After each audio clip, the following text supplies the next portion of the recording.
fall from the sky like broken birds. Yep. Democracy Now!, democracynow.org, The War and Peace Report. I'm Amy Goodman. France and Spain are bracing for another heat wave as thousands of firefighters and troops continue to battle unprecedented fires that have forced over 360,000 people to evacuate their homes. In a town in eastern Spain, residents describe devastating scenes from this weekend. It was like in the movies where hell cracked the ground open and you see the red hell. That's how it was here. On Saturday night, this hill was horrific. In this area with houses, there were flames 15 to 20 meters tall. It was an atrocity. I can't describe the helplessness that a person feels to see their home, their neighbors' homes, their town, their neighborhood burning. Spanish Prime Minister Pedro Sánchez linked the fires to the escalating climate emergency. What we are living is not a succession of isolated events. As has been said before, it is the most painful expression of a climate emergency that is making sixth-generation wildfires more voracious, heat waves more frequent, and as a result, our territory more vulnerable. This is no longer an exception. It is the new reality. Summers are becoming increasingly difficult, destructive, and therefore deadly. Here in the United States, major fires in Oregon have burned more than 1 million acres of land and forced the closure of Interstate 84 for some 70 miles. According to the Oregon Department of Forestry, there are dozens of active large fires burning across the state. Look at that. Meanwhile, in Minnesota, fires have burned about 68,000 acres in Superior National Forest and nearby areas. The Washington Post reports the Biden administration had approved $10 million to thin out Superior National Forest to help prevent fires. But last year, the Trump administration's DOGE program paused or canceled nearly all the Forest Service's grant projects and funds.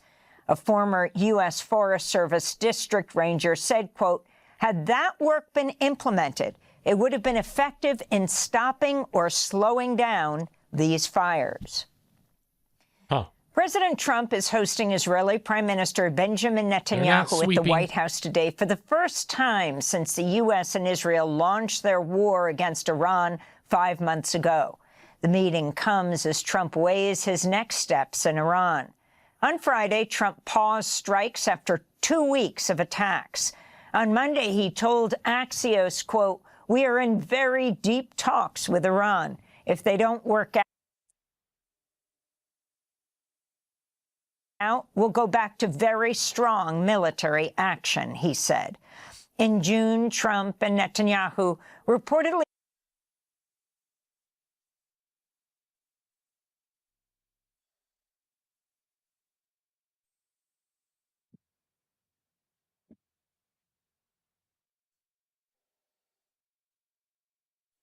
had a tense phone call with Trump repeatedly calling the Israeli prime minister, quote, "effing crazy." Netanyahu will also attend today's funeral for Republican Senator Lindsey Graham, who died on July 11th. Over the weekend, the Wall Street Journal published an excerpt from an unreleased documentary showing Senator Graham cheering on the U.S. strikes on Iran. Look what we've done here. I know. I almost cried. Yeah. I mean, like, how long have we been pushing this? Well, I mean, you've been pushing this for years, right? Right. It's here. I talked to Trump this morning. It's literally... Oh, he's jacked. Yeah. It's the best thing I've ever done. Big box. He loves blowing stuff up. So, you know, there are a lot of people inside didn't want to do it. So I've had my challenges. Ukrainian President Volodymyr Zelensky will also meet with President Trump and then attend Graham's funeral.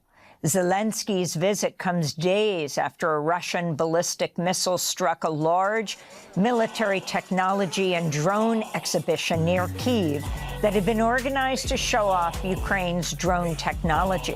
The attack killed at least 10 people and injured close to 100. That's for Lindsey Meanwhile, Graham. Ukraine has attacked a major Russian fuel storage depot located more than 800 miles from the Ukrainian border. The Ugandan government has started distributing emergency food relief after 19 people reportedly died in the east of the country due to prolonged drought. The Famine Early Warning Systems Network, a global mapping network on food security, reported conditions of drought in the Karamoja region of Uganda. Crops have failed due to inadequate rain, leaving 1.5 million people in the area to face food shortages and malnutrition. This comes as the World Food Program has been forced to drastically scale back aid to Uganda after significant funding cuts, most recently from USAID. The Trump administration filed an emergency application to the Supreme Court to allow an executive order that would restrict voting by mail. This comes after a federal appeals court blocked key parts of the executive order over the weekend. The Supreme Court has until August 3rd to respond. Under Trump's executive order, the Department of Homeland Security would create state-by-state lists of eligible voters who are citizens. The U.S. Postal Service would then use the lists provided by states to assess if voters should be allowed to vote by mail. In Michigan, Democratic Senate candidates Dr. Abdul El-Sayed and Congressmember Haley Stevens sparred on Monday in the final debate before next Tuesday's primary. It's one of the most closely watched Senate races in the country. The debate moderator, Rup Raj, questioned Stevens about receiving funding from AIPAC, the American Israel Public Affairs Committee. Congresswoman, specifically about AIPAC money, more than $46 million has been spent on AIPAC spending to back your campaign. A lot of people wonder if that is something where they're...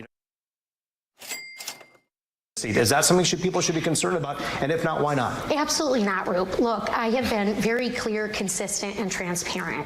And I have continued to be. I want to see long-term peace. I want to see a two-state solution. I am deeply proud to represent one of the largest Jewish populations in a congressional district in the country. During the debate, Dr. El-Sayed repeatedly criticized Congressmember Stevens for taking AIPAC money. So I just want to say the difference between us is $46 million of AIPAC spending. They've set a record in this race to help elect my opponent because they know that she'll be a reliable vote, just like she took last week to send your tax dollars to a foreign government that is aiding, arming, and abetting the very people who want to foreclose on the possibility of Palestinian self-determination.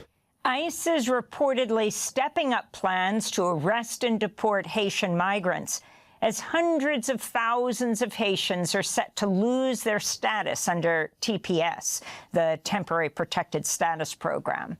The Supreme Court last month sided with the Trump administration to end TPS for Haitians and Syrians. According to an internal government document, the plans to round up and deport Haitian immigrants could start this week. Gerline Joseph, executive director of the Haitian Bridge Alliance, said, quote, "Once again, our community members find themselves in a state of extreme trauma, fear, and terror. One of them told me it feels like a tsunami or an earthquake with non-stop aftershocks," she said. The Trump administration has issued new regulations that could result in hundreds of thousands of asylum seekers being sent directly to deportation proceedings instead of giving them a chance to be interviewed first by an asylum officer. Wake up, it's going to be you next.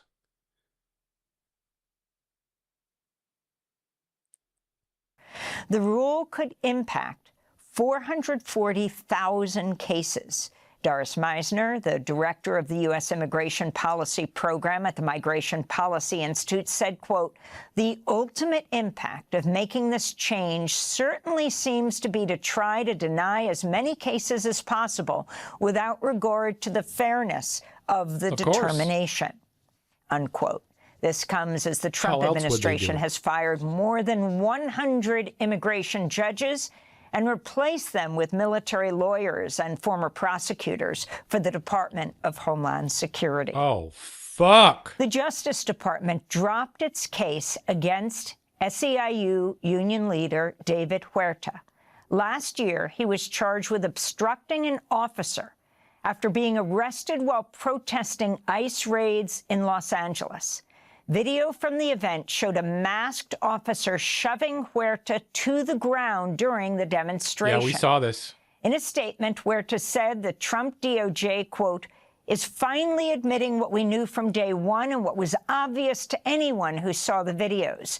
The charge against me was baseless, meant to intimidate anyone who dares to speak out, organize, or demand justice, Union President Huerta said.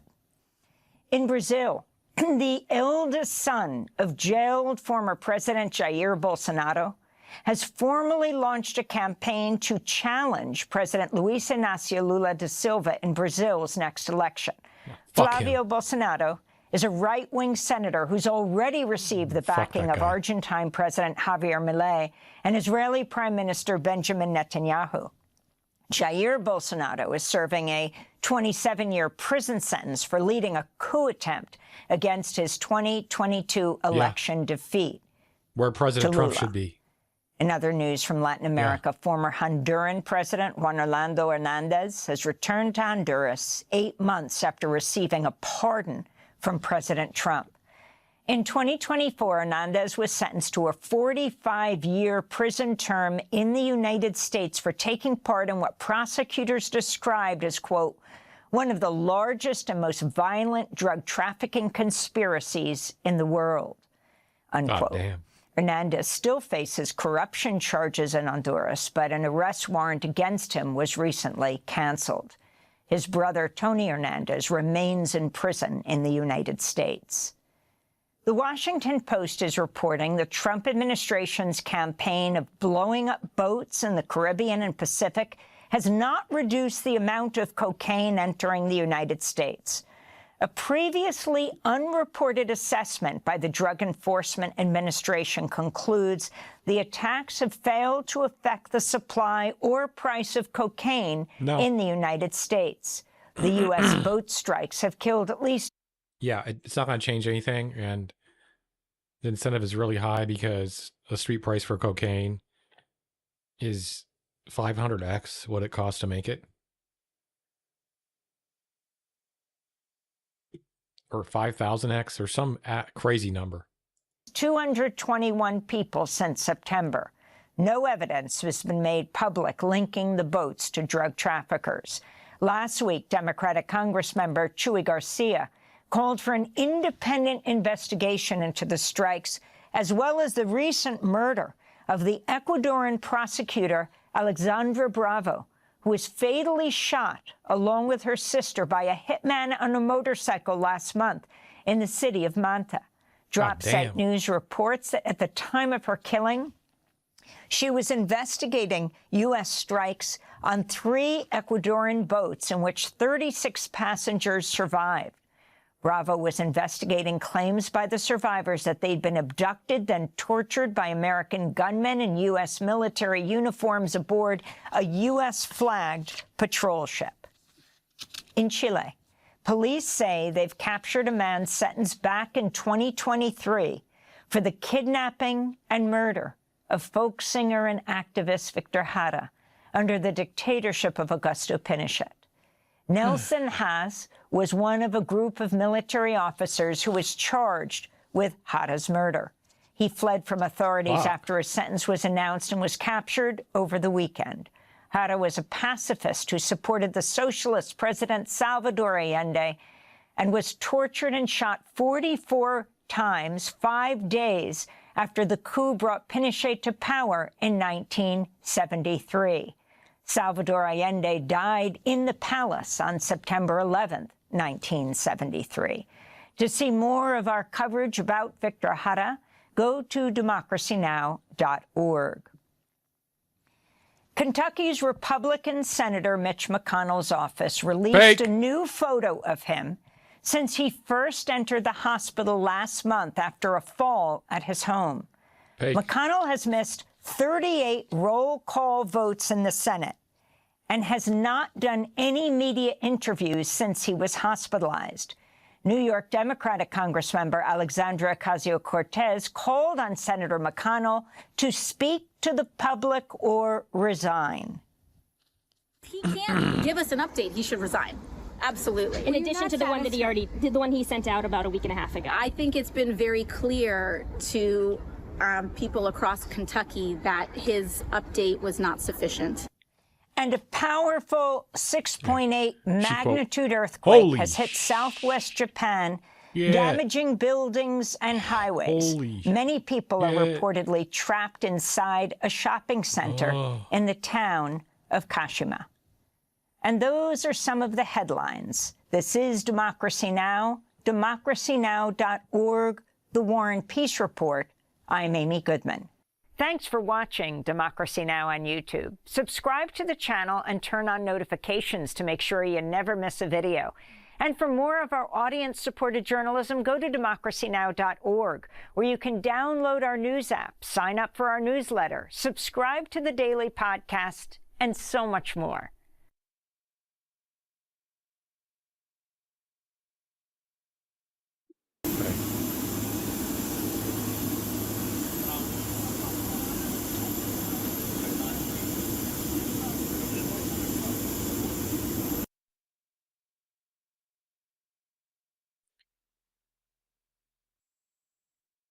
Zelensky.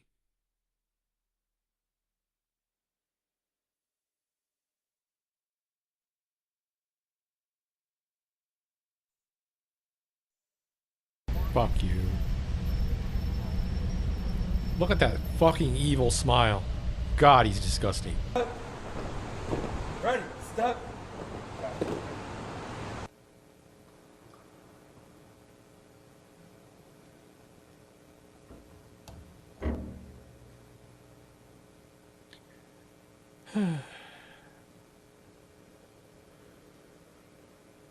Morning.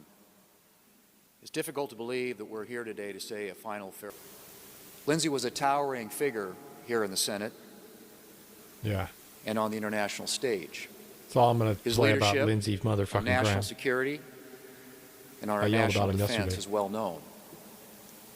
I traveled with Lindsay all over the world as part of congressional delegations, and I saw firsthand just how much he was respected by our allies, and just how well he was able to connect with foreign leaders around the globe. Among his friends and his colleagues, and I also, of course, so I choose to remember Lindsey Graham as a man who could disagree with you without being disagreeable. I choose to remember Lindsey Graham as a person who could fight with you on one issue, but fight for you on another issue. Oh God, he looks like shit. I remember Lindsey Graham as a man who loved people.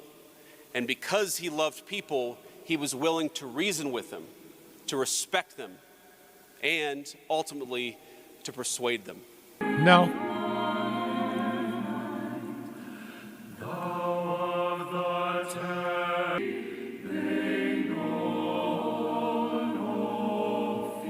You're a war criminal, in my opinion.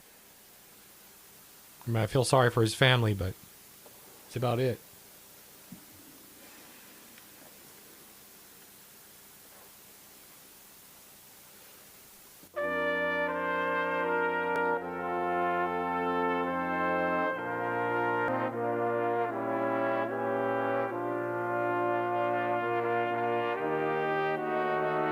So like his wife and kids? Or sister and brother? They sure look like they're a kid.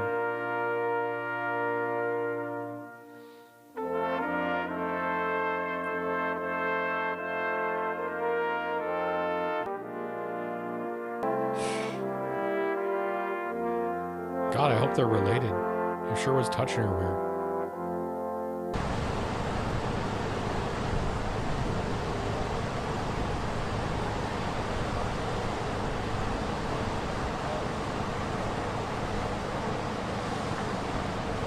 What the fuck?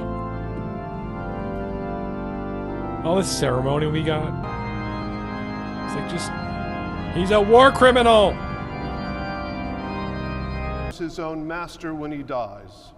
So it is, says the Spirit, for they rest from their labors. You're not gonna rest. You're in hell, bitch.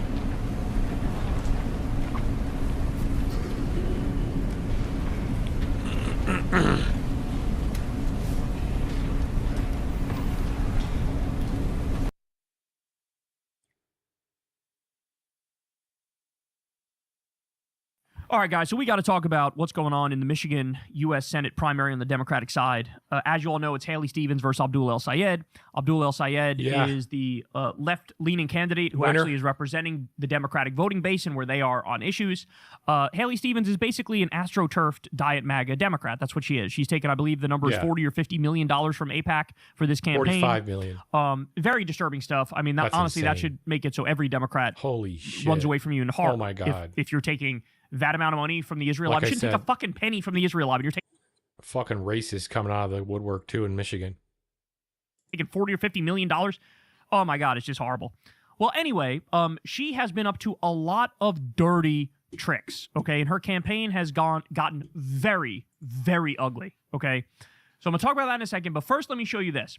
Stevens met with a community leader named Jay Singletary, who told her he already voted for Abdul. Okay. Singletary showed photos of the youth soccer team he coaches before telling Stevens that lawmakers shouldn't be supporting Israel's military that has killed children in Palestine. So I show you this to point out, this isn't some like niche, left-wing online issue. This is where the Democratic voting base is. The Democratic voting base is going, we're done with Israel. Stop sending them money. Stop sending them weapons. I'm tired of seeing little kids get blown up on my fucking social media feed. It's time to actually have a conscience and a backbone and do the right thing. So look at this back and forth. Here we go. Yeah, no, that's awesome. One, I did already vote, early voted. Somebody is going to win. I do not want Mike Rogers to win. And whoever it is, like I said, it's not an issue. It's not a candidate issue. It's a human rights issue. Yeah, right. Jai, what's your full name? Jai, J-A-I. Singletary, S-I-N-G. Okay, so she walked away. Okay, what you didn't see is that he already said to her all of the things about, I coach his soccer team, bunch of 6-year-olds, and I just watched a bunch of 6-year-olds get murdered in Gaza, and that's why I'm voting for Abdul. You didn't see that part. Right. But he's about to repeat it now. Okay, somebody started recording after they had their back and forth. But Haley Stevens was told all this stuff, and then she just basically dips.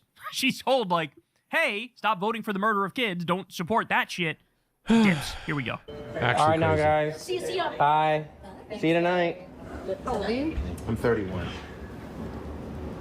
I'm sorry, I missed the top of this, but you were, is it the neighborhood board? Yeah, so I kind of answered, I put one hat on, Executive Director of Woodbridge Neighborhood Development. Okay. And my second hat, I've been living in the city of Detroit since 2019. I've been a resident of Michigan since 2017. And you already voted early I or did. absentee? Yeah, I got a ABB. Yep, absolutely. For Abdul? I did. And so why did you want to be here to talk to? Because, like I said, it's not a candidate issue. Mm-hmm. It's not a candidate issue. I think this is, no matter who wins, no matter who loses, because it's not like it's going to go away. I know I sound like a broken record. Those 6-year-olds that I coach here, they're just as precious as the 6-year-olds in Palestine. And it just absolutely breaks my heart when I see limbs missing, children. They're having to play soccer on crutches with no legs, having to live lives, and I feel like my country is directly responsible for those actions, and it needs to stop. What do you make of this interaction that you just had? What do I make of it? I mean, again, she's not a devil to me, She's somebody that could potentially... Everyone feels this way. What the fuck?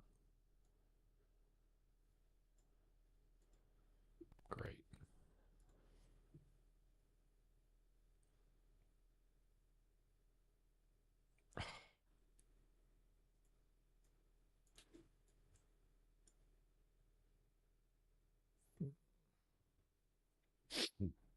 What's going on? Why is...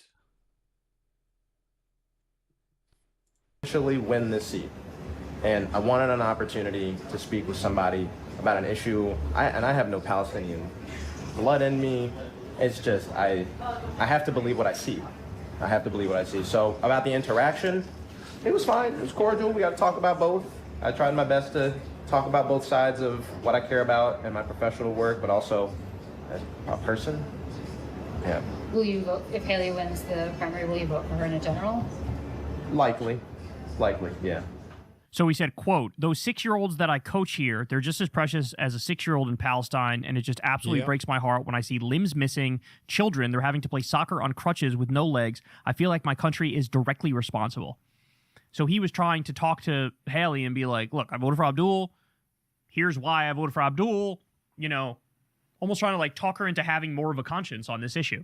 And by the way, he does what, you know, over 90% of people who are on the actual left will do, which is he's like, look, if it's her versus Mike Rogers, it is what it is. I'm probably going to vote for her anyway. But, like, this is how we're feeling, bro. Like, this is how we're feeling, and you need to fucking acknowledge that. Okay, more. Here's a Michigan voter who talks about Haley Stevens, and she makes some powerful points. Listen. And the thing is that Haley Stevens was not endorsed Barack Obama. However, our community in Northwest Detroit had been flooded with flyers. Every day I get one in my house. They showed pictures of her with black people, her at churches. I said, where was she all this other time? We never saw her. And what she did 10 years ago, what is she doing now? Is the question. What has she voted for? And when you look at her record, she's voted for genocide in Palestine, in the Gaza Strip. And as a black woman from an oppressed people in the United States, I can't stand behind that. Damn. The first point that she made is also super important because that's been their strategy, is to lie. The Haley Stevens campaign has been sending out mailers implying that Obama endorsed her when Obama didn't endorse her. And that has had an impact. It's had an impact when all these mailers get sent out there and it's like, oh, look, Obama's literally, according to a recent poll, the most popular politician in the country. And she's acting like he endorsed her. And that has an impact. And so here you have a black woman going, I don't know where the fuck she was. She wasn't in the community. She's acting like she was in the community. She's sending out Obama mailers. She's showing pictures with black people. She wasn't in the fucking community. And also, look at what she voted for in terms of Gaza. Fake. Well, then there's also AstroTurf. This is crazy.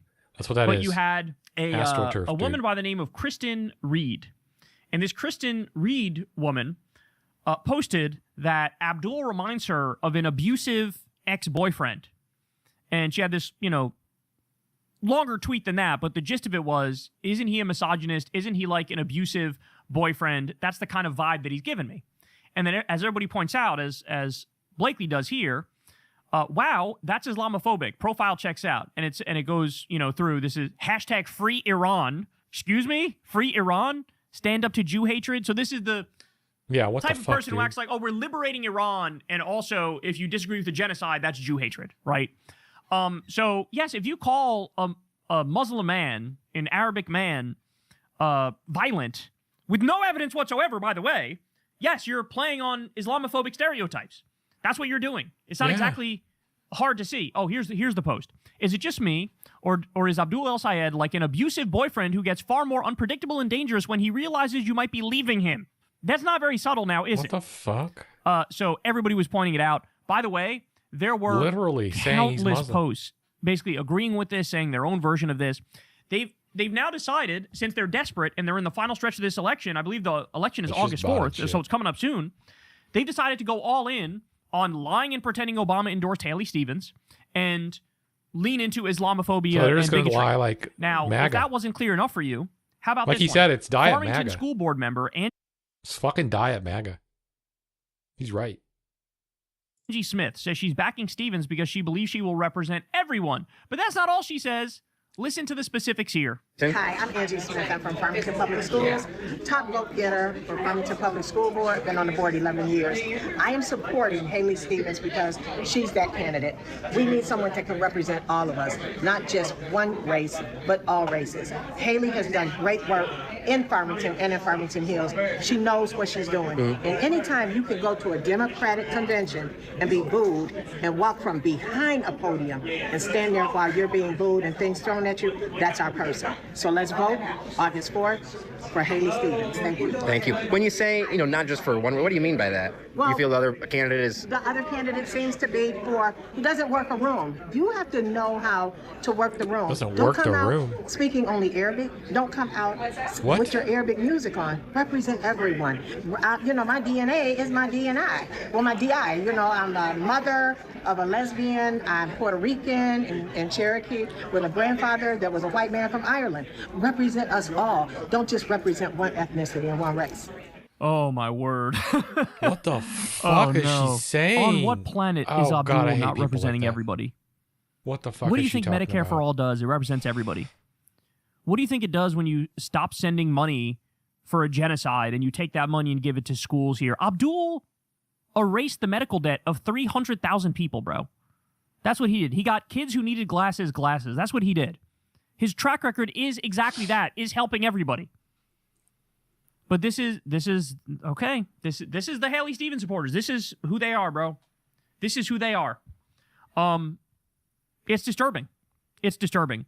And meanwhile, remember, it was Abdul who was tarred and smeared by Haley Stevens and her supporters, where they tried to hit him with the same thing they hit Bernie with, the Bernie bro narrative. Oh, you know, you got these toxic supporters and they're all misogynist and they're all sexist. And see, that's what they do. When they have absolutely nothing on you, that's what they do. They just come, I don't know, your followers are assholes or something. Right. What? And meanwhile, here's Haley's followers. Here they are. You know, playing on Islamophobic tropes, you know, saying, oh, he doesn't represent everybody. He's going out there playing that Arabic music. What the fuck? So, yeah, man, I don't know. Everybody go vote for Abdul. This should not be a close election. They are literally trying to buy a seat. You have AIPAC spending $40 million or $50 million, and, you know, they're lying in the process of making the case. And it's just, they're trying to send a message that we will take an objectively uninteresting, non-charismatic, lackey of a person, and we will get them across the finish line, even up against your most charismatic, because we'll stop at nothing to win. That's what this is. This is the Israel lobby saying, you cannot stop us. We will just continue to purchase seats, and there's nothing you could do to stop us. So we have an opportunity to send a message back to the Israel lobby and to say, your domination of our politics is completely done. It is over. Yeah. You can carpet bomb, get you out of here. You know, a race with a tremendous amount of money, and we'll still overcome it. Okay? It's an existential fight for the future of the Democratic Party here. It genuinely is. This is an existential fight because the question is, do you want candidates who are diet MAGA? Do you want candidates who are representing Israel and Netanyahu and AIPAC? Do you want candidates who are going to do the bidding of the military-industrial complex and Wall Street? Or do you want a candidate who's completely unbought and who's all about Medicare for all and who's all about raising taxes on the wealthy, who's all about standing up to the Epstein class, who's all about ending the wars? I mean, anybody who's actually paying attention will come to the same conclusion. And that answer is, without a doubt, Abdul. Without a doubt, Abdul. But, you know, the thing that scared me was her faking an Obama endorsement and seeing that because of the money she's carpet bombing the airways with and sending mailers out and shit, it is narrowing the race. So, yeah, I'm telling y'all, man, you got to get out there. If you're in Michigan, go vote for Abdul. We're up against a lot, bro. We're up against basically all of the institutionalized power of the Democratic Party. And that's all crazy, they have to try to fight back against us is to lie about Abdul, to be bigoted, and also to say, like, we're somehow not allowed to have fun. We're not allowed to joke anymore because Haley Stevens, you know, says stuff like, I'm going to stick it to him. And now we're not allowed to talk about that because she said it in a funny way that everybody's, like, laughing at. It's not my fault that you are playing up your accent. By the way, look at videos of her from 5-6 years ago. She doesn't sound like that. Doesn't sound like that. It's almost like you're playing it up. You're playing it up on purpose. And, you know, I don't know. That's weird that's your answer for how to win an election is like, let me try to be a cartoon character of somebody from this region. Yeah, exactly. So, no, we're allowed to talk about that, and we're allowed to make jokes, and we're allowed to have fun. Yeah. And, you know. Exactly. She's out there going like, oh, this harassment I'm receiving is unacceptable. And it's like, I don't know what to tell you, bro. If your target in this race is going after Democrats who are joking and having fun, and you're going to stand up to them, well, I know who Abdul's going to stand up to. And that answer is the Israel lobby and the billionaires and the military-industrial complex and Wall Street and MAGA. So he's going to stand up to the actual enemies, and you're going to make it all about yourself and try to smear half the Democratic Party in the state of Michigan. Not interested. Thank you very much. Not interested at all. Yeah. So, yeah. Not looking good, bro. Not looking good. Haley Stevens is really, really gone low in this campaign. Hey y'all, do me a favor and like and subscribe. It helps out big time in the algorithm. Click the bell as well for notifications when videos drop, and watch that video on screen right now. You know you want to.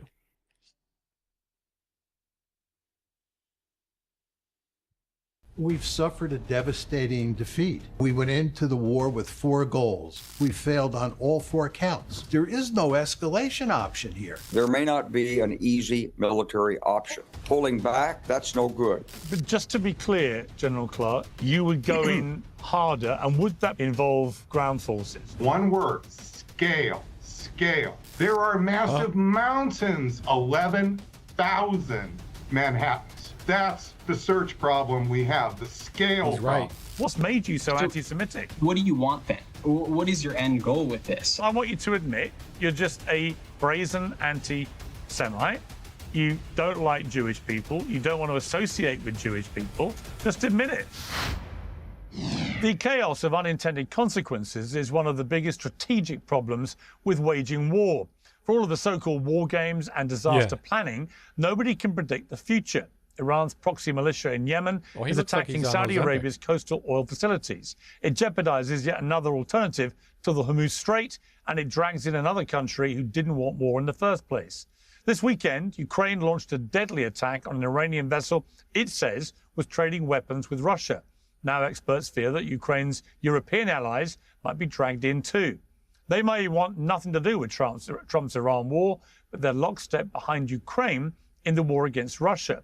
You don't need to be a doomsayer to understand how this could spiral out of control.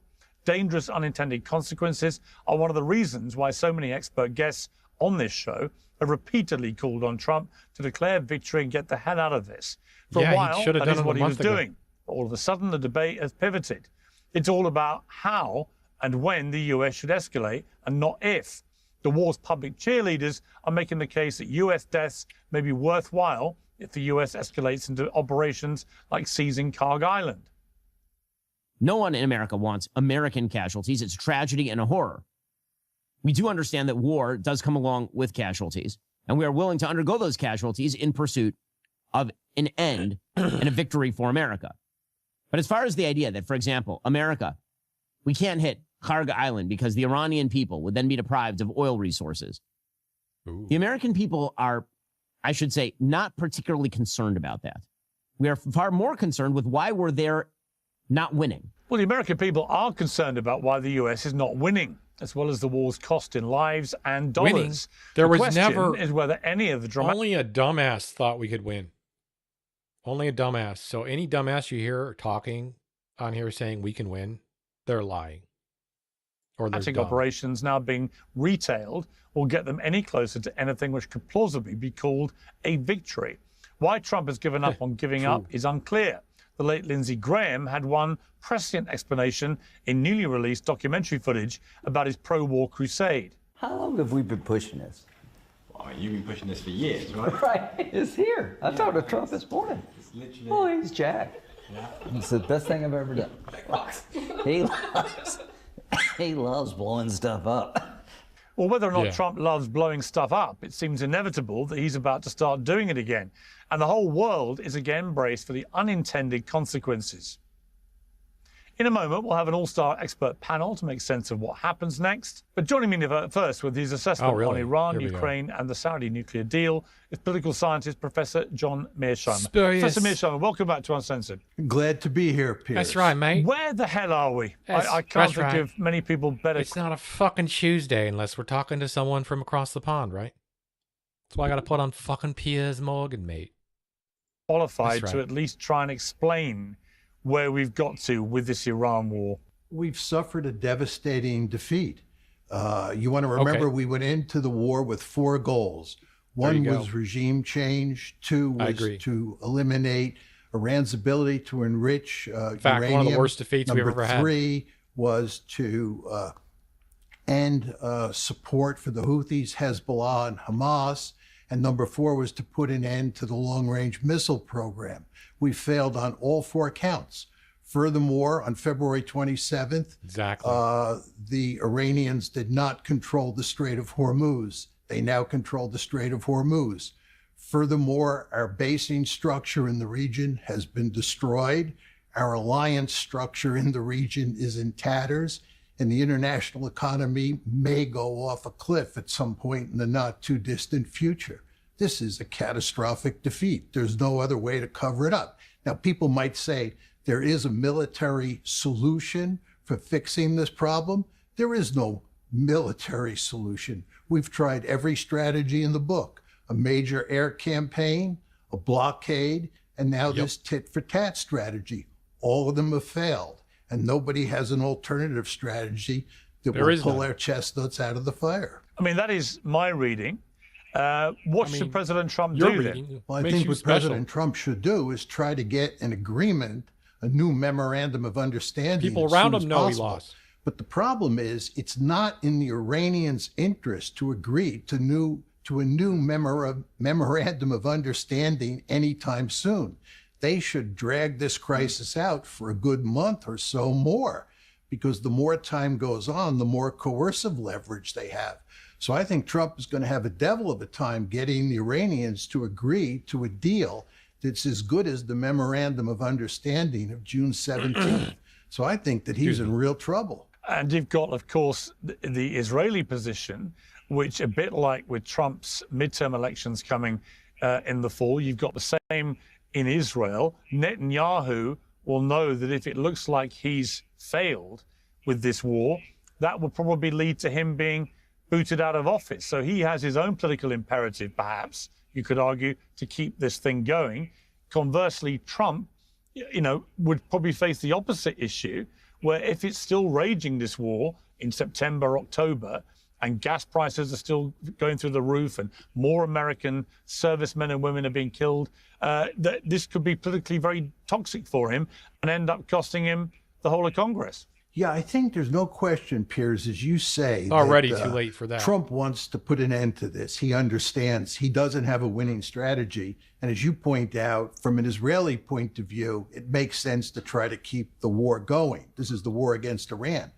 You also want to understand they're heading in different directions with regard to Lebanon, southern Lebanon, Syria, and Gaza. There have been reports on Channel 13 in Israel that the Trump administration has asked the Israelis to leave Gaza, leave southern Lebanon, and leave southern Syria. And of course, this idea is anathema to Netanyahu and to most Israelis.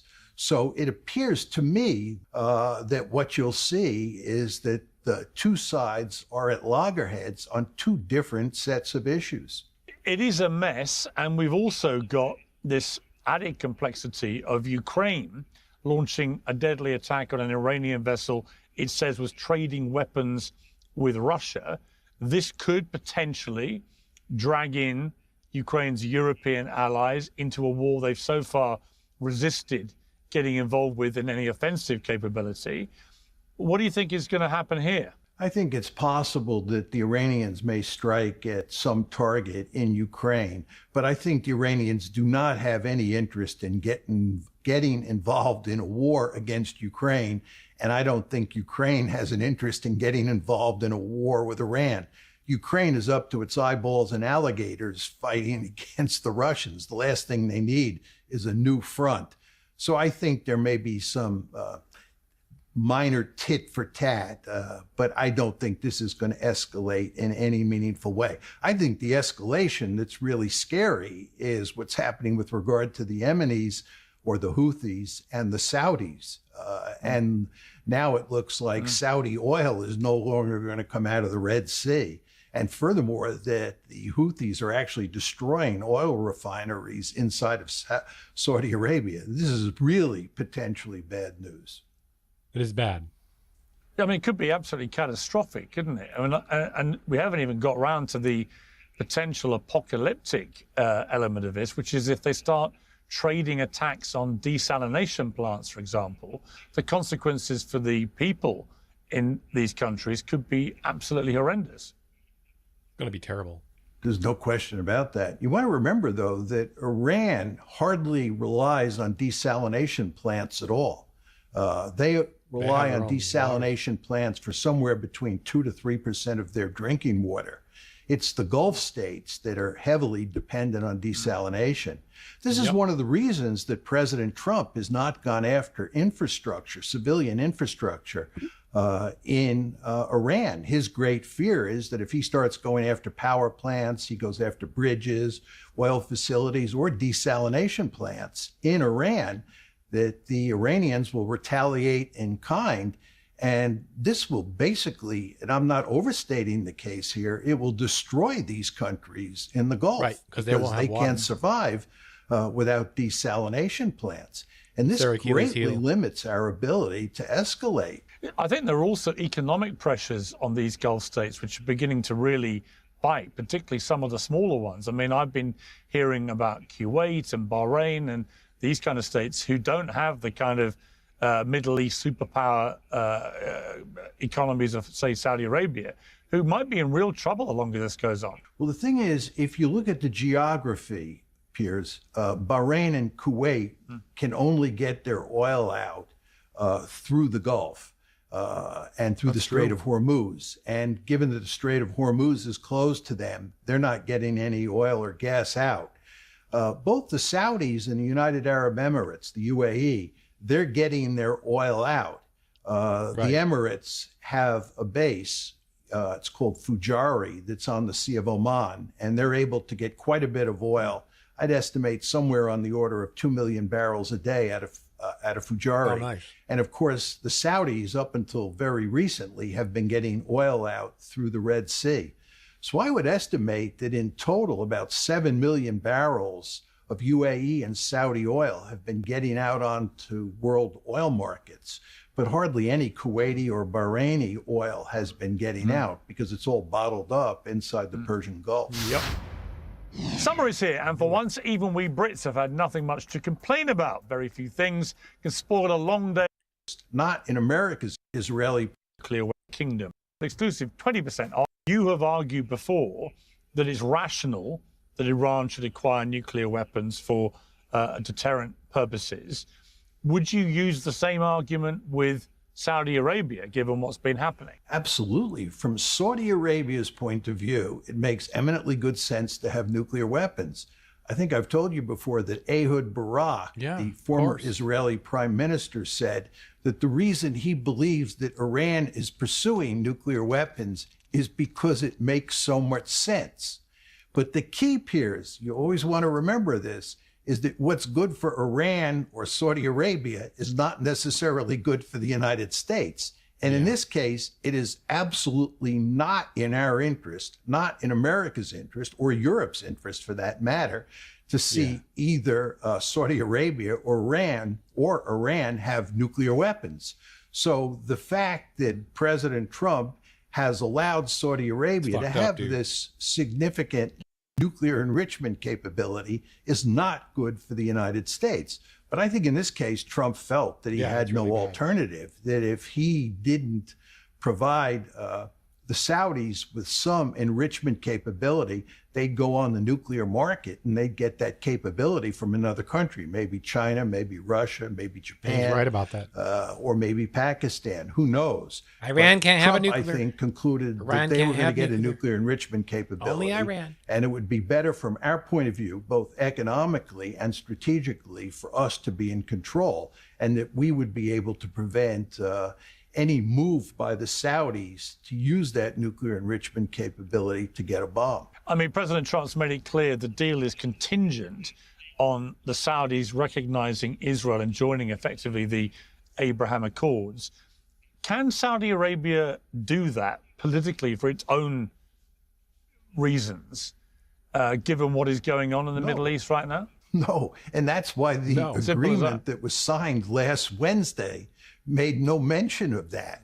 And it wasn't part of the negotiating process because the Saudis would have never agreed to that. Right. The Saudis have made it unequivocally clear that they will only agree to an Abraham Accord with Israel if Israel gives the Palestinians a state of their own or makes significant movement in that direction. And if anything, the Israelis are going in the opposite direction. As you and I have discussed on this show before, Israeli behavior in Gaza is, in my opinion, a genocide. And what they're interested in doing is cleansing Gaza. So the idea that they're going to give the Palestinians a state of their own in Gaza, or even in the West Bank, if you look at the pogroms that the Israelis are conducting in the West Bank, that's even more evidence that the Palestinians are not going to get a state. And the Saudis say that as long as that is the case, there'll be no Abraham Accord. So I think that President Trump is whistling in the wind when he thinks that he's going to get the Saudis to agree now, after signing the agreement last Wednesday, to all of a sudden agree to an Abraham Accord. How does this all end? I mean, take me forward to the end of the year. Where do you think we'll be? If I had to guess, I think we're going to get another memorandum of understanding. You know, a lot of people talk about a forever war. There are really sort of two big options besides a peace agreement or a memorandum of understanding. One is escalation, and the other is a forever war. We just go on with these tit-for-tat attacks against each other. I don't think that you can have a forever war, because I think the economic consequences rule that out. I think the longer this war goes on, the closer we get to going off the cliff and ending up with a worldwide economic depression. So this war has to be shut down.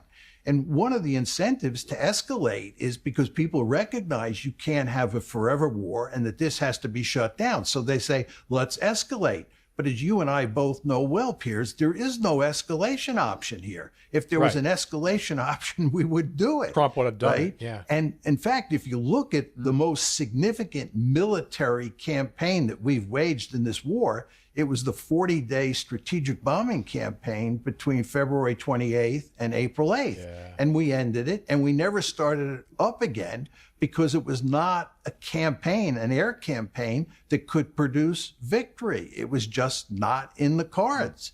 So we have no escalation option here. Some people talk about putting ground forces in. We don't have enough ground troops to invade an island, much less invade the country of Iran. And furthermore, if we invaded Iran, the Iranians would win that conflict. And furthermore, the American people have no interest in a ground war in Iran. So we have no military option here. And what's going to happen, I believe, I'm not 100% certain, but I believe that President Trump will sign another memorandum of understanding, and the terms from our point of view will be worse than the terms of the 17 June memorandum of understanding. Yep. But I think this war will come to an end by the end of the year. Just finally, Professor Mearsheimer, let's talk about Ukraine briefly. We had an extraordinary spectacle at the weekend where Laura Loomer, the influencer who actually does have the ear of President Trump, flew to Ukraine, flew to Kyiv, sat down with President Zelensky and apologized to him for all the abuse she'd hurled his way, calling him a Nazi and so on, and saying America should do nothing to help Ukraine, saying the complete opposite now. And doing so, people think quite cynically, because there is a belief that contrary to all perceived wisdom, the Ukrainians are beginning to defy expectation and begin to get the upper hand in this war with Russia, mainly through the new types of warfare, drones and so on, that they've been deploying very skillfully. You've maintained from the start of this, Trump likes Russia winners. will win. He doesn't that like Ukraine losers. will have to ultimately give That's up right. territory. They've refused to do that.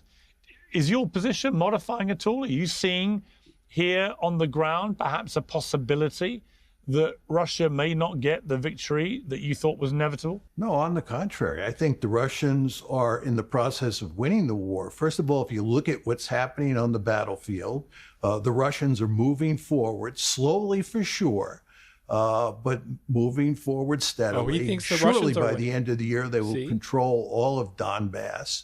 And there's all sorts of evidence, given the huge manpower problems that the Ukrainians have. He says they it have just a like Trump. significant desertion problem. They have a significant draft dodging problem. They have a much smaller population than Russia to begin with. They're suffering badly up on the front lines. The lines are beginning to buckle. These are the Ukrainian lines. But I think more importantly at the moment, if you look at the Russian bombing campaign against Odessa, they have basically cut off Odessa from Ukraine. Ukraine no longer has a port on the Black Sea. And this is having devastating consequences. And it certainly will have devastating consequences over the long term inside of Ukraine. Crazy. Ukraine needs Odessa. It needs it to sell its wheat and to import all sorts of goods and weaponry. But that's no longer possible. So I think that the Russians are in the driver's seat here. And all this talk in the West about how the Ukrainians have turned the tide is just a propaganda campaign. Much like the propaganda campaign that we hear vis-a-vis the war in Iran. You remember all the rosy stories that were told about how we were winning in the war in Ukraine and how the Ukrainians are winning the war against Russia. These are just propaganda campaigns, and they bear little reality to what's happening on the actual battlefields. Professor Mearsheimer, always great to have you on Uncensored. Thank you very much. You're more than welcome, Piers. Well, we have no military option, Professor Mearsheimer just told me. My panel may disagree, or maybe they agree. Joining me now is retired General and former Assistant Secretary of State Mark Kimmitt, the Professor of Political Science and Military Analyst Robert Papp, and former General and NATO Supreme Allied Commander Wesley Clark. Well, welcome to all of you. Let me start with you, General Kimmitt, if I may. Welcome back to Uncensored. Let's start with Iran, and we'll come to Ukraine later. On Iran, I mean, I got to say, I found myself nodding away to Professor Mearsheimer there. I don't see a good option here for the United States, just a series of bad options. Do you see a way that the United States wins this war? Well, first of all, let me correct a couple of comments that he made that I would take issue with. Number one, it was never the U.S. objective for regime change. That was categorically stated a number of times by President Trump. Our basing structure in the Middle East is not in shambles, nor are our regional alliances. And for that matter, the Houthis have not destroyed any Saudi oil infrastructure. Now, just wanted to correct the record on his comments. Is there a way to win this? Look, I think the best way to do it is we continue to focus on the Strait of Hormuz. But if you look at the objectives that we did have for this war, slow down their nuclear program, help eliminate their missile program, go against their proxies. In many ways, we have achieved some level of success.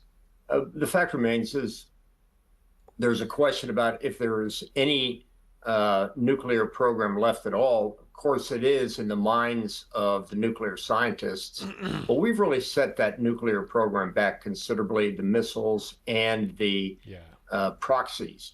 Now, the fact remains we could declare victory at this point, but not go home. We could declare victory and focus exclusively on the Strait of Hormuz. And I think if we get a good agreement out of the Strait of Hormuz, President Trump may not have achieved strategic victory, but you can bet he will declare victory in that process. Okay, General Clark, welcome to you back to Uncensored. I mean, the problem is, what's in it for the Iranians to do a deal here? You know, against all the predictions, particularly by the Israelis when they were in the White House with Donald Trump in the build-up to this war, nothing they predicted has happened. I mean, they said if you take out the Ayatollah and the top people around him, then the IRGC collapses from within, the people rise up, there's natural revolution, everyone's too distracted to worry about the Strait of Hormuz, and so on. Well, none of that has happened, other than the Ayatollah got killed and his son took over. He seems to be more hardline. You know, I look at this and say, well, they've still got all their enriched uranium. I heard there General Kimmitt say we put back their nuclear program aspirations and so on, but we were, of course, assured only a year ago, after the 12-day war, that had been put back decades. So it's hard to know what to believe when it comes to where their nuclear program is, other than they've got all their enriched uranium, and the Americans and Israelis have got no apparent way of getting their hands on it, unless it's voluntarily handed over.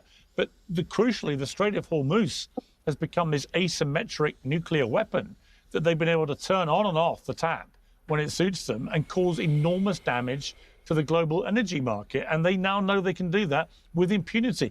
I don't see the incentive, if I'm the Iranians, who have been facing constant threats of existential destruction from Donald Trump in between trying to appease them.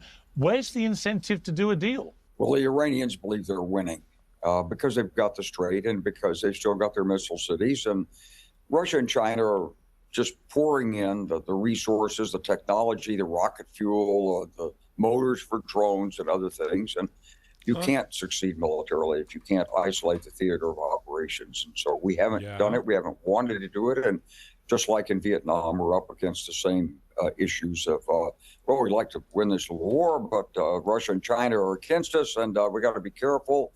There might be nuclear weapons. They might not like what we're saying. And so we're sort of hemmed in on this thing. But I do think that what Admiral Cooper was doing, going after the targets in the Strait, was very productive. That's the center of gravity of this operation right now. That's the near-term center of gravity.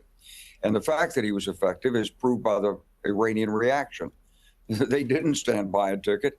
They went after the infrastructure of our allies because they know that we can drive them out of the Strait of Hormuz. Now, can you stop an errant drone missile or drone that's launched from 50 miles back or something? Maybe not.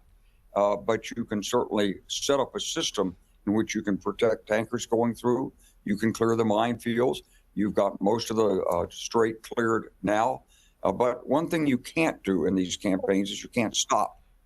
Because by stopping right now, they're rebuilding everything we just attacked. And they're moving in whatever the radars they can replace.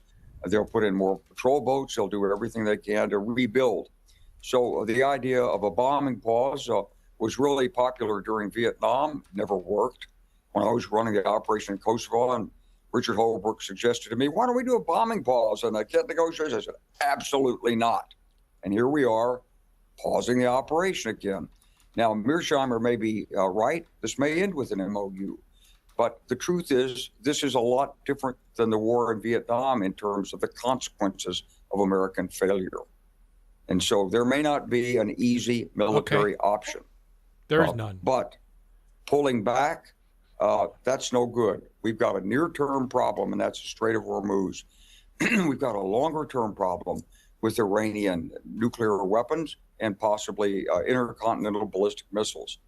And we have to face the fact that if we don't act, we will be facing a Middle East superpower. And this is simply their aim. They've worked 47 years. They don't care about their people, taking out their oil and taking out their energy and stuff. That's a near term. That's like a bite of a gnat.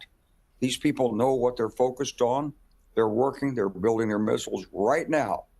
And the fact that we haven't stopped Chinese and Russian intervention in there and support is an indicator of where this is going. So this is a real break point for American foreign policy and the American national security bureaus. If we decide to pull out and get, as John Mearsheimer said, an MOU that's worse than the one we didn't have before, we're sacrificing our leadership globally. If we let Iran control the Strait of Hormuz, that's a knock on our global leadership, on our deterrence, on our ability to lead in Asia, on the security of Europe. So there are so many consequences right now, and we're actually at a decision point. But just to be clear, General Clark, if you were in charge here, making the big call, you would go in harder, and would that potentially, in that eventuality, involve ground forces? Go in harder. No, it wouldn't. I think you can define a box of operations, maybe 10, 15 kilometers deep off the Gulf. It might involve some new technology. I think you need steering, continuous ISR over this region, and you need the ability to strike immediately. But you can get the strait open, keep it open, and with some escort vehicles, maybe there's some civilian contractor-operated ships that are out there helping, so we don't putting our sailors at risk. Maybe we get the Gulf states to pay for this force. But there's a way to get this through. Maybe you have to subsidize insurance companies. But this is the near-term problem. A longer-term problem is, what about the missile cities? What about Pickaxe Mountain? What are you going to do about that? Can you create a deeper penetrating bomb? What is it? Are you going to have to use a nuclear weapon? Or Can you rip up the communications inside Iran so effectively that the IRGC simply loses control of the country? There are rebel groups there. There are people who don't like the IRGC, like maybe 80 million of them. But they're intimidated because whenever they surface, they get their heads cut off. And that's what's happening now with accelerated executions. So, but you know, there are options here, but they're hard to discern and none of them are easy. And it's very, very difficult for a president to lead a country that's divided into a conflict like this. It's got the elections coming up. You've got all sorts of agendas at play here other than this. So if you were looking at this from the aspect of China and Russia, you'd be feeling pretty good right now. Well, that's the point, isn't it, Robert Pape? And welcome back to you, to Uncensored. You've warned that America, with this Iran war, is in the most wicked escalation trap in our lifetime, with the US potentially making Iran stronger throughout the conflict. That's certainly, you know, I can easily see why that argument could carry water. Potentially? Because they're still, you know, they're still in literally? charge. They're still controlling the Strait of Hormuz. The people aren't rising up. The evidence is fairly conclusive that there certainly doesn't appear to be on the back foot. If anything, the opposite. President Trump has said we're in very deep talks with Iran. If they don't work out, we will go back to very strong military action. Asked how long he'd give the negotiations, he said not much time. Either it goes fast or not at all. General Jack Keane, who said he's familiar with the administration's next steps, told Fox News today, on Monday, our plan is quite massive. It exceeds everything that we did in Epic Fury and then some, and obviously the Israelis will participate. The problem is, Robert Pape, with all this, when's this going to happen? Bellicose rhetoric is we've been hearing this for month after month after month after month. You know, the president goes from wanting total annihilation of Iran one minute to these are pretty good guys to deal with. I'm sure we'll get a deal. And so it's gone on. In a kind of increasingly, in my estimation, quite ridiculous manner of everything being gamed out on social media and very little of it actually happening. That's fucking right, mate. Where do you think we are with this? And in relation to what General Wesley Clark just said, do you think the only option for the United States is to go in harder, as appears to be the potential scenario they're gaming out? We are in the spiral phase. Look at these boomers. They don't know what they're talking about. None of them do. Of the escalation trap, where escalation is occurring both vertically and horizontally, and those dimensions are reinforcing each other, where there are now multiple actors who are making decisions. And America, what that means is America is progressively losing more and more control. Now, I want to say that I highly respect General Clark and General Kimmett. These are people that I truly respect. I taught for the U.S. Air Force. I believe that our military is the best in the world. However, I want to point out that I don't think there's a way to win between now and the time frame that matters politically, and that is the midterms. So I want to be super clear. I'm not saying we can't win ever. And I'm not saying if you kept this up for years, you couldn't possibly win, ... However, if there is not demonstrable victory, and I'll explain what that would look like between now and the midterms, there's a very good chance that the Democrats are going to win both houses, and that is going to bring an end to the war, much like in 1974, Congress ended the Vietnam War. So we need to be very, very clear here that this is not like, well, we can just keep this up and it's just up to us to play the chess game. Now, between now and the midterms, the core issue is going to be opening Hormuz, and now opening Hormuz and the Red Sea, which just in the last week has doubled the problem. But I want to come back to the problem of opening Hormuz between now and the midterms, and I'd like your listeners to just hear one word: scale. Scale. Now, it's very important to understand that a Shahed 136 drone, given its range, it has a drone launch zone of roughly 500 miles of coastline by 500 miles deep, not just a few kilometers deep. Yeah. That is a drone launch zone bigger than California. And that problem of scale is not just 2 by 2, a two-dimensional problem. There are massive mountains in that 500 by 500 mile, the Zagros Mountains.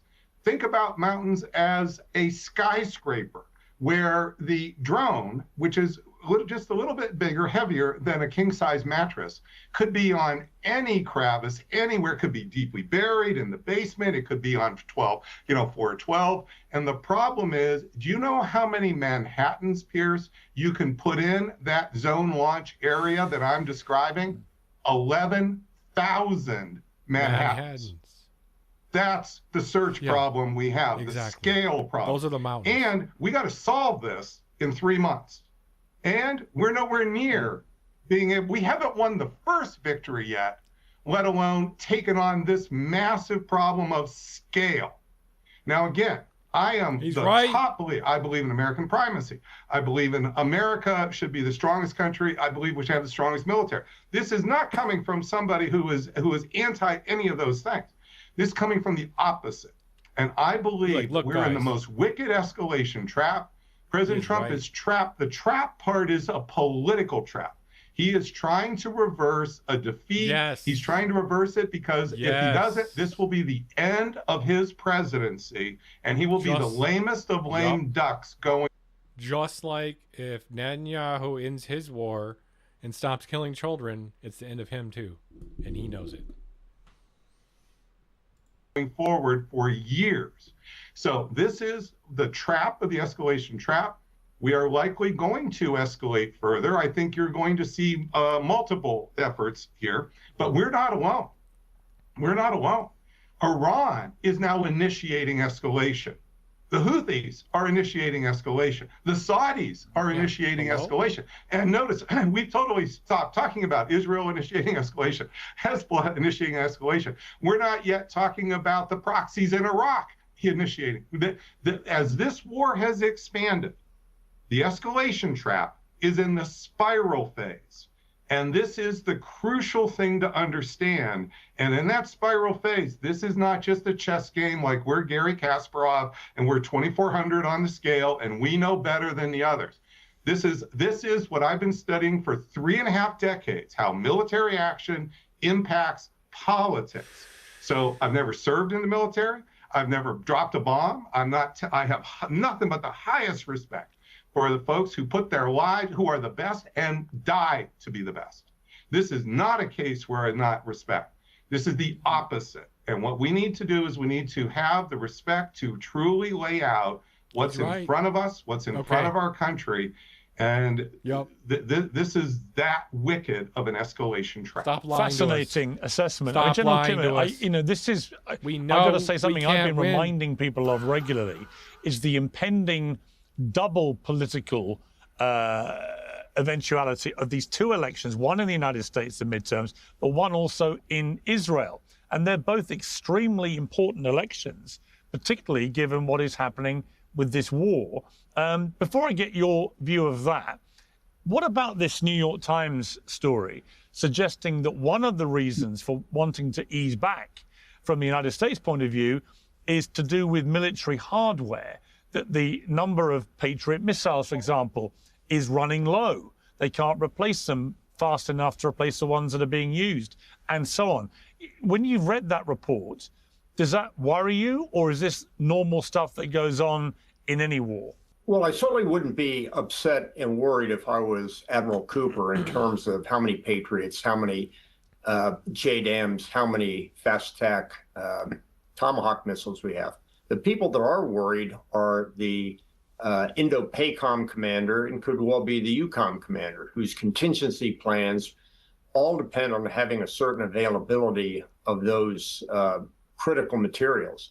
I believe that Admiral Cooper is going to get what he needs from this administration simply because he's in a war. But Cooper and the Indo-PACOM commander and the European commander are probably shaking in their boots. Look, one thing that wasn't mentioned, and I want to throw this in here, because there is another dimension and there's another set of actors in all this, and that's the Europeans. The fact remains is we ran the tanker war in 1981 to 1988. The United States at that time was not a belligerent, and we were able to escort those Kuwaiti tankers through the Gulf for the simple reason that neither Iraq nor Iran wanted to take on the United States. the maritime discussions that have been going on among the Europeans rests on a simple process and a simple assumption. They are not belligerents to this war. Yes, the Americans couldn't join that coalition, but it is certainly the case that the EU already has a maritime mission in Dubai right now, and they could expand that. The question that would be faced by the Iranians would be, do we want to draw Europe into war? Possibly, do we want to draw China and India into this war if non-belligerents are escorting those ships? So I think that's a very simple logic that needs to be explored. And candidly, I also think that frozen assets from the Iranian accounts ought to be used to finance some of these options as well, such as reimbursing those tankers that do go through. So I don't necessarily believe the Strait of Hormuz as a tactical issue, as Professor Pape would always remind us, is an in-solvable problem. General Clark, this political backdrop to the war is incredibly relevant, I think, as Robert Pape outlined. You know, he's completely right. If this is still raging away in 2-3 months' time, and Trump and the Republicans end up losing both halves of Congress, the House and the Senate, it is highly likely that the Democrats will just end this almost immediately, as fast as they can, and that Trump will become, as Robert Pape said, a lame duck president, and this will become a terrible millstone for him. What I'm struggling to work out is how he, given how close this all is, you know, we're almost in August now, you know, how does he stop this becoming the millstone in the time frame? You know, it's a good question, and that's probably why Jack Keane is talking about massive escalation. But my concern about the massive escalation of force is that air campaigns run out of decisive targets. We strike the air defense first. We clean it out. That's all well and good, but you can't expect to win against Iran by doing counter value targeting, taking out civilian infrastructure, unless it's militarily relevant, like transportation nodes and bridges and things like this. It's not going to persuade the Iranians to give up their 47-year quest to dominate the Middle East. It's gonna appeal to some of the domestic base, and they're going to feel like, boy, this is really good. We're going in there and getting them. But you've got to have a comprehensive plan. And so I go back to isolating the theater of operations, focusing on the Strait of Hormuz. Yes, as Professor Pape knows, and he studied my campaign, by the way, in Kosovo, I know that, and I appreciate it, Robert. But the scale problem is significant. But remember, Ukraine has a scale problem, and they've figured out how to deal mostly with the Shaheeds. Now, you still got a ballistic problem, and you've got some jet-propelled Shaheeds. I don't know if you can put all this together before the election. You certainly can't put it together before Labor Day. But I do think that you have to explain to the American people what the consequences are. You have to try to bring the two parties together on this in some way. Consequences. In some ways, you know, President Trump is a stuck. The consequences you pull out and shut up. That's it. You can argue about whether he should have started this or not, but the fact is that the Iranians have spent 47 years developing the means with a strategy to go after Israel, and they call us the Great Satan. And so if they can make a missile that shoots 1,500 miles and then one that shoots 2,500 miles and puts England at risk, I'm sure Russia and China can teach them how to shoot one that hits us. And what could be better for Russia and China than to use Iran as a proxy to go after the United States, to take out our assets, to disrupt our influence in the Middle East, to wreck the economy, the global economy, freedom of navigation. Those are the things we depend on more than anybody else. And so I think the president really has an obligation to come to the American people. You talk about the Democrats and what's going to happen after the election. I'm talking about military. And every president has tried to rally the American people, pull them together, and have a united country, at least in facing this imminent challenge. I hope he'll do that, and I hope we'll focus on the Strait.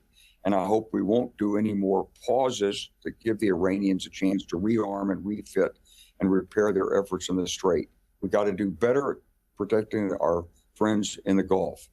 And we've got to isolate the theater of operations. And if we're not willing to do that, we're going to be in the same position we were in Vietnam, which is the American people saying 2 years from now, either get in or get out. 2 years we had from that now. decision to make in 1964. We failed. And this is the decision point for the United States and our leadership. And Piers, with all due respect, it really isn't about the congressional elections. It really is about the future of American global leadership. And it is about what's good for the American people as a whole. And that argument has to be made. And we've got to get the media to look broader than the horse race for November. And General Clark, just finally for you, how difficult operationally would it be if you were running the American military right now to have the commander-in-chief conducting a constant public dialogue on social media about what he is going to do, not going to do, constantly changing depending on how the wind's blowing and so on? Surely from an operational point of view, that cannot be helpful. Give me a mission, let me do it, boss. That's all I'm asking for. You handle the politics. You talk to the people. I need the Allied support, need the defense industrial base, need some assets from those other theaters. We took them during Kosovo, and he needs them now. And you let the commander do his job. Shut up. Give him a mission. He had that mission on the Strait of Hormuz. I'm done hearing from these old guys. And we have, as long as they think. God damn. Didn't realize it was going to be an old fart convention.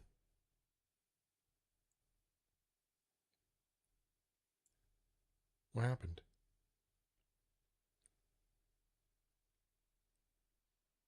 All right, here we go.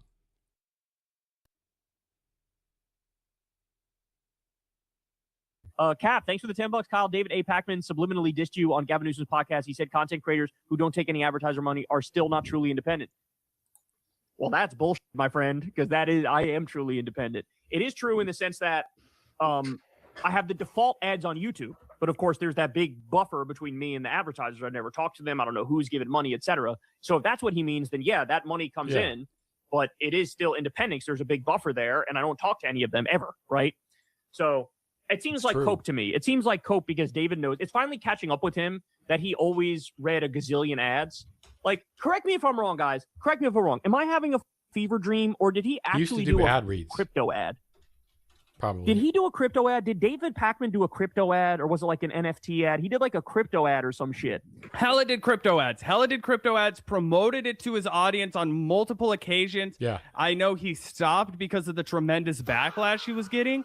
But yeah, there are multiple screenshots that we can look at and videos of him doing ad reads for cryptocurrency companies. 100%. I pulled up some examples for you guys. Here's a post on the Destiny subreddit from 5 years ago. David Packman is promoting crypto scams to his followers. This is a well-documented fact. Despite David Packman's best efforts to hide it, as you can see here, video unavailable. Apparently, David Packman's trying to cover his tracks, Zach. Oh, what the fuck? Yeah, you used to be able to play this. We've done it on the show multiple times. I know we can go back and find it in our videos where we'll be able to watch it, but that's absolutely insane. Fuck him. Yeah, 100%. But again, this is well-documented fact. It happened multiple times. Here's another post on David Packman's own subreddit. David Packman promotes another crypto scam. This time it's some cryptocurrency called Centric. It has an FEC advisory put out against it in 2020 in the comment section, and its likes is being astroturfed as hell. I think this video was also privated by David Packman, who again is desperately trying to cover his tracks. And then here's just a third example in case you guys don't believe me. Again, from his own subreddit, David Packman continues shilling crypto and stock platforms in his videos. Lost a lot of respect for him for pushing his audiences to platforms that promote speculative gambling. Again, he got backlash from his own audience on this. And now he wants to act like, oh, you know, me, people that don't take crypto money, basically the same because they're also on YouTube. Like, what the fuck are you talking about, bro? Some of us don't take crypto money. Some of us do. We all operate on YouTube. The big difference. You're the one who's guilty. It's not a wash. It's not just like, oh, maybe everyone's also corrupt because ads play on their YouTube video, ads that we have no control over. I don't know who the fuck is advertising on this live stream. I'm sure, there might have been an ad break already. It might be coming up. I don't fucking know what that ad's going to be for. It could be for literally anything. It could be for Ben Shapiro for all I know. I'm sorry if you're having, to be subjected to that, but it's not our fucking fault. We didn't decide what ad plays. We have no contact whatsoever with the companies or commentators or whatever, that puts ads on YouTube videos. Oh yeah, and I was watching a video the other day about the guy, or an interview with the guy that founded Polymarket, right? And look, it's this right here, David Pakman promoting speculative gambling. This guy was talking about how it was a blessing for all of these political figures to start promoting gambling and Polymarket to their audiences because it gave them a huge way of embedding their platform with people who aren't interested in sports and getting those people hooked on gambling. So it's extremely pernicious, absolutely nefarious, self-centered behavior to promote all this. It's just motivated by greed. This is a man who could make plenty of money just using his YouTube account. 100%. So let's go back to Kyle and hear the rest of his glorious clap back to David Pakman. David Pakman do a crypto ad, or was it like an NFT ad? He did like a crypto ad or some shit. And ever since then, it was red flags where it's like, this guy will do ad for fucking anybody. What do they have for fucking anybody?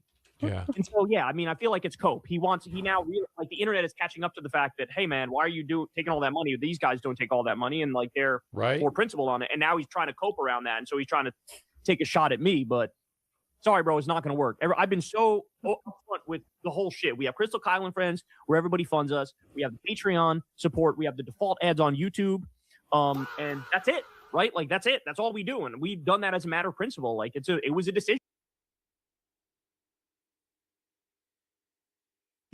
I mean, I'm probably same with me. Like you see hundreds one of thousands, sub. millions of dollars on the table by Definitely are, yeah. telling companies to fuck off. Brought to you by one person. And listen to Kyle. Feel like I don't want. And that's Corin being real. Like Corin knows how much money his boy Kyle is leaving on the table. Guys, we're a small show, right? We're a small show. Gavin and I think if you do the math, we work out to, like, if we have a good year, we make something like $70,000 each, right? So the most shows will never tell you how much fucking money that they make, okay? But Gavin and I, we're transparent as fuck. And that's a recent development. Oh god, yeah. We used to make like fucking $5,000 each. We used to make like $10,000, right? That's the best year we've ever done in Vanguard history. That's good to hear. Okay, just to be totally transparent to you, we could overnight double that. Straight up, next year, Gavin and I walk away with 140. I know for a fact we could do it because we get countless emails all the fucking time about it, right? Offering. And they're like, oh, don't worry. Your Patreon won't even matter anymore because you'll make so much more money just shilling shit to your audience. Like, that's what people try and tell you. That's what they try and promote to you. And we're like, no, we're not going to do that. We're not interested in that. We feel like so beyond blessed, like kids in the candy store, like pinch me, wake up. What the fuck is happening in my life that I get to have like an honest salary and come and do this every single day for work? Feel like I'm making a lot of money, make more money than my parents made for most of my fucking life doing this shit. Damn, like that's a huge good, blessing. dude. But these fuckers, they want all of it. They want millions of dollars. They want luxury houses. They want to fucking drive a Porsche. Okay. They want to do that off of your guys' back while claiming to be the good guys. Okay. So I can just tell you, Gavin can just tell you, Kyle can just tell you, peek behind the curtain. Like there's already a plenty perfect living for these people if they want to do it honestly. What they're trying to do is justify their own greed. Yep, 100%. A hell of a lot more fucking subscribers than not these take that boys. money because we're serious about being independent media. We're actually serious about the virtues of independent media compared to the astroturfed corporate media, the bought off media that David Pakman is a part of. Because again, he's funded by dark money and crypto money, unironically, at various points in his career. So yeah, there's a huge difference between content creators who are actually independent, who are actually audience funded, and those who take money from crypto and who are funded by dark money Democratic donors. Like, I'm sorry, there is a difference there. And I really appreciate Kyle being like, yeah, fuck you. How dare you? How dare you try to muddy the waters? How dare you try to cope in this fashion and imply that I'm somehow corrupt when I literally leave hundreds of thousands of dollars on the table? But either way, literally, yeah, it's just hilarious. And again, it's like when David Pakman goes on these screeds about how I'm not a socialist. It's like, yeah, no shit, bro. No shit. Yeah, you're taking blood money from fucking crypto companies. So, yeah, I could have told you that. I could have fucking, told you that you weren't a socialist, that obviously you're a fucking capitalist, a wolf in sheep's clothing, trying to pretend that you're on the left. I feel like I'm a businessman. I want to feel like I'm a commentator because I am a commentator, Yeah, I respect it. I respect that shit a lot. I mean, Pakman's been mainstream sellout forever, bro. I feel like one time we're in California, like you guys sat down, or like we met him in the lobby or some shit, and he was talking about business shit, and then after I was like, what did you guys talk about? And he was like, some business shit that I didn't give a fuck about. Like, I mean, he's always been big on the business side of it. Corin loves to spill the tea when it comes to their interactions on the road. You know, he's talked about their interactions with Jimmy Dore and Joe Rogan when they've been on the road together on those trips. So that's pretty funny to hear that anecdote too. Apparently, they once met up with Pacman, and Pacman was only interested in talking business. Are you surprised, Zach? No, and that's exactly what we heard from Kyle when Kyle said that he met Dave Rubin in person all those years ago. Dave Rubin was like, "What's your angle?" And he was like, "What do you mean? What's my angle? Like, I'm super stoked. I've got a YouTube show. People watch it. That's my angle. Like, I love Bernie Sanders, and I hope that he becomes president. That's my angle." And Dave Rubin was like, "No, man, you got to angle for cable TV. The money's way better." And Kyle's like, "I don't really need money. I have enough money. Like, I live perfectly fine." Yup. Right. Yeah. Like, it's just always been, it's not just I'm a commentator. It's also like I'm a commentator, but I have a business, and like, here's how I want to make money. Here's how I want to chart my future. Like a brand. there's always that element to it. And to me, as somebody who's not business oriented at all, that just always struck me as a red flag. Another person who did that was Dave Rubin. When he was with TYT back in the day when he was on the left. Boom. He was Called like, it. what do you want to be? You want me to TV? pause Is it? that what you want to I know Kyle's history so well. I had not even seen this clip yet. be on TV? And I was like, that's just so weird. Like, I have a YouTube channel that has, at the time, hundreds of thousands of subscribers, and it feels like I'm thankful for this. Like, Yeah, I like what I'm doing. I'm thankful for these fucking people who are listening to me right now. Yeah. Like, I'm not going to take them for granted and try to use them as a stepping stone. And that's such, insight into the logic of, again, an actual independent media commentator on the left, which is that why would you want to be on fucking cable? You have your own show. You're your own boss. You can say what you want. You don't have to travel to some stuffy fucking studio and sit next to a bunch of empty suits and shit. Like, why would we want to do the show anywhere else than from the Casa del Vanguard? I certainly wouldn't. I wouldn't want to have to go to some, again, studio and sit next to a bunch of boring hacks and try to pretend to give my commentary. Like, no, I literally would much rather do the show this way. Even if fucking MS Now was like, we want to turn the Vanguard into a primetime cable program, I'd be like, well, sorry, because that sounds awful. We live in Kansas City, dog. How am I supposed to commute for that? You want me to telecommute for MS Now? Fuck you. I already do a show. Exactly. To get to some next shit. And like, that's just a mindset I can't agree with. You know? Yeah.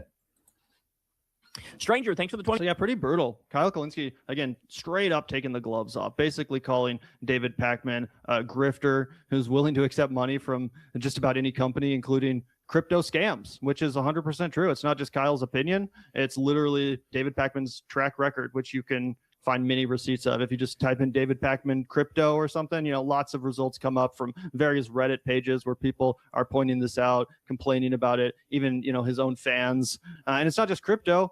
As we talked about, David Pacman, another one of his grifts is selling horrible AI-generated children's books, right? Like literally AI-generated books for kids. Just total slop, total poison. And it's not even, labeled as AI-generated content. He's trying to pass it off as actual art. So that's equally disgusting. And I think, David Pacman deserves to be scrutinized even more for that specifically, because I just think it's so gross. It's just incredibly unprincipled, and it's hardcore grifter behavior. Oh, yeah. He's now got the triple threat. He has taken crypto money. He has taken dark money that he did not disclose to his audience, and now he's promoting AI for profit to children. Zach, do you want to take a look at some commentary from Emma Vigland and Matt Leck on the Majority Report concerning David Pacman? Oh, yeah, absolutely. Let's get into this. All right, let's take a look over here. Again, super excited by the fact that many left-wing commentators are waking up to the true nature of David Pacman. Again, I feel like he's kind of skated by and gotten away with some of this stuff for a while.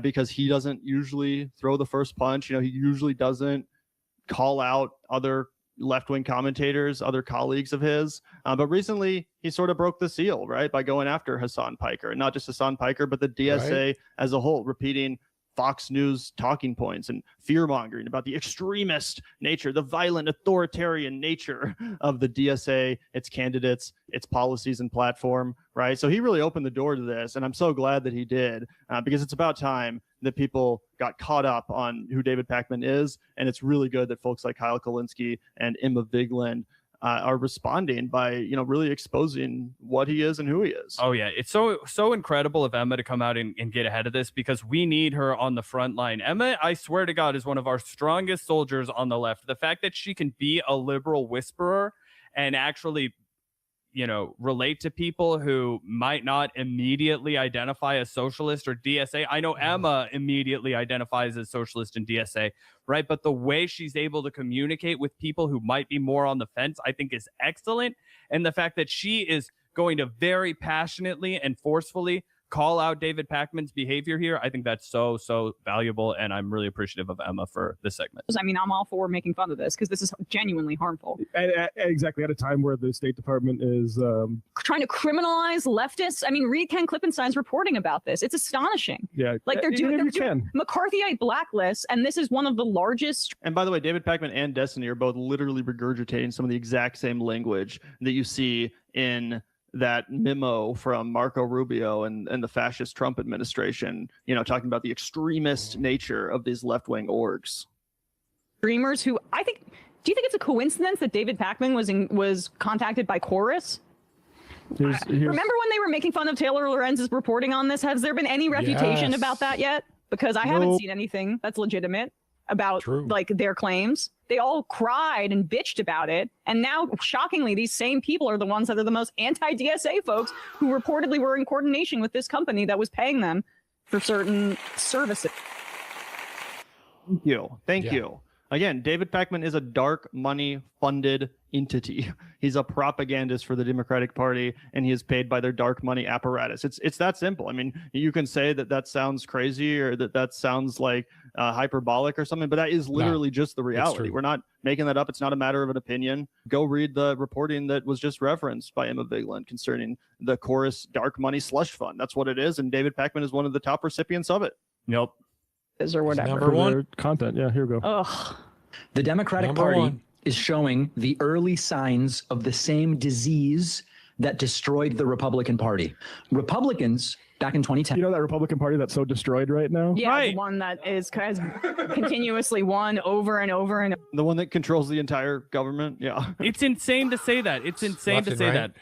These guys hate winning, right? It's best for David Pakman if the Democrats lose, and I think that has to be a part of our analysis right now. It is so much better for him to be a resistance lib under the rule of Donald Trump because he can just make content about Donald Trump 24/7, 365. That's how he makes money. 100%. And again, it's so insane. I mean, we've already reacted to that Pakman clip ourselves, but it just continually blows my mind because I feel like if there's one lesson the left can learn from Trump and the MAGA takeover of the Republican Party, it's that it actually is possible to take over a party, one of the two parties, right? Correct. That is what Trump and MAGA successfully did. And it was kind of started by the Tea Party. And again, a lot of the takeaway from left-wingers and socialists is that, oh shit, it's actually possible. No one thought Trump could win. No one thought Trump could take over the Republican Party, but here we are, balls deep into his second fucking term. And 10 years later. Yeah, exactly. Third term. So again, I feel like it's crazy not to have that takeaway, which is that, oh shit, like we could actually do this to the Democratic Party. This is actually how the political revolution of Bernie Sanders can become manifest. Obviously, we have the first thing I opposite policies and values and the Overton window has shifted. That's the obvious takeaway for David Pakman to look at that and say, nah, we should just stay static. We should just continue to be the Democratic Party of 2012 or 2016 forever. Dude, he's so but, let's keep going.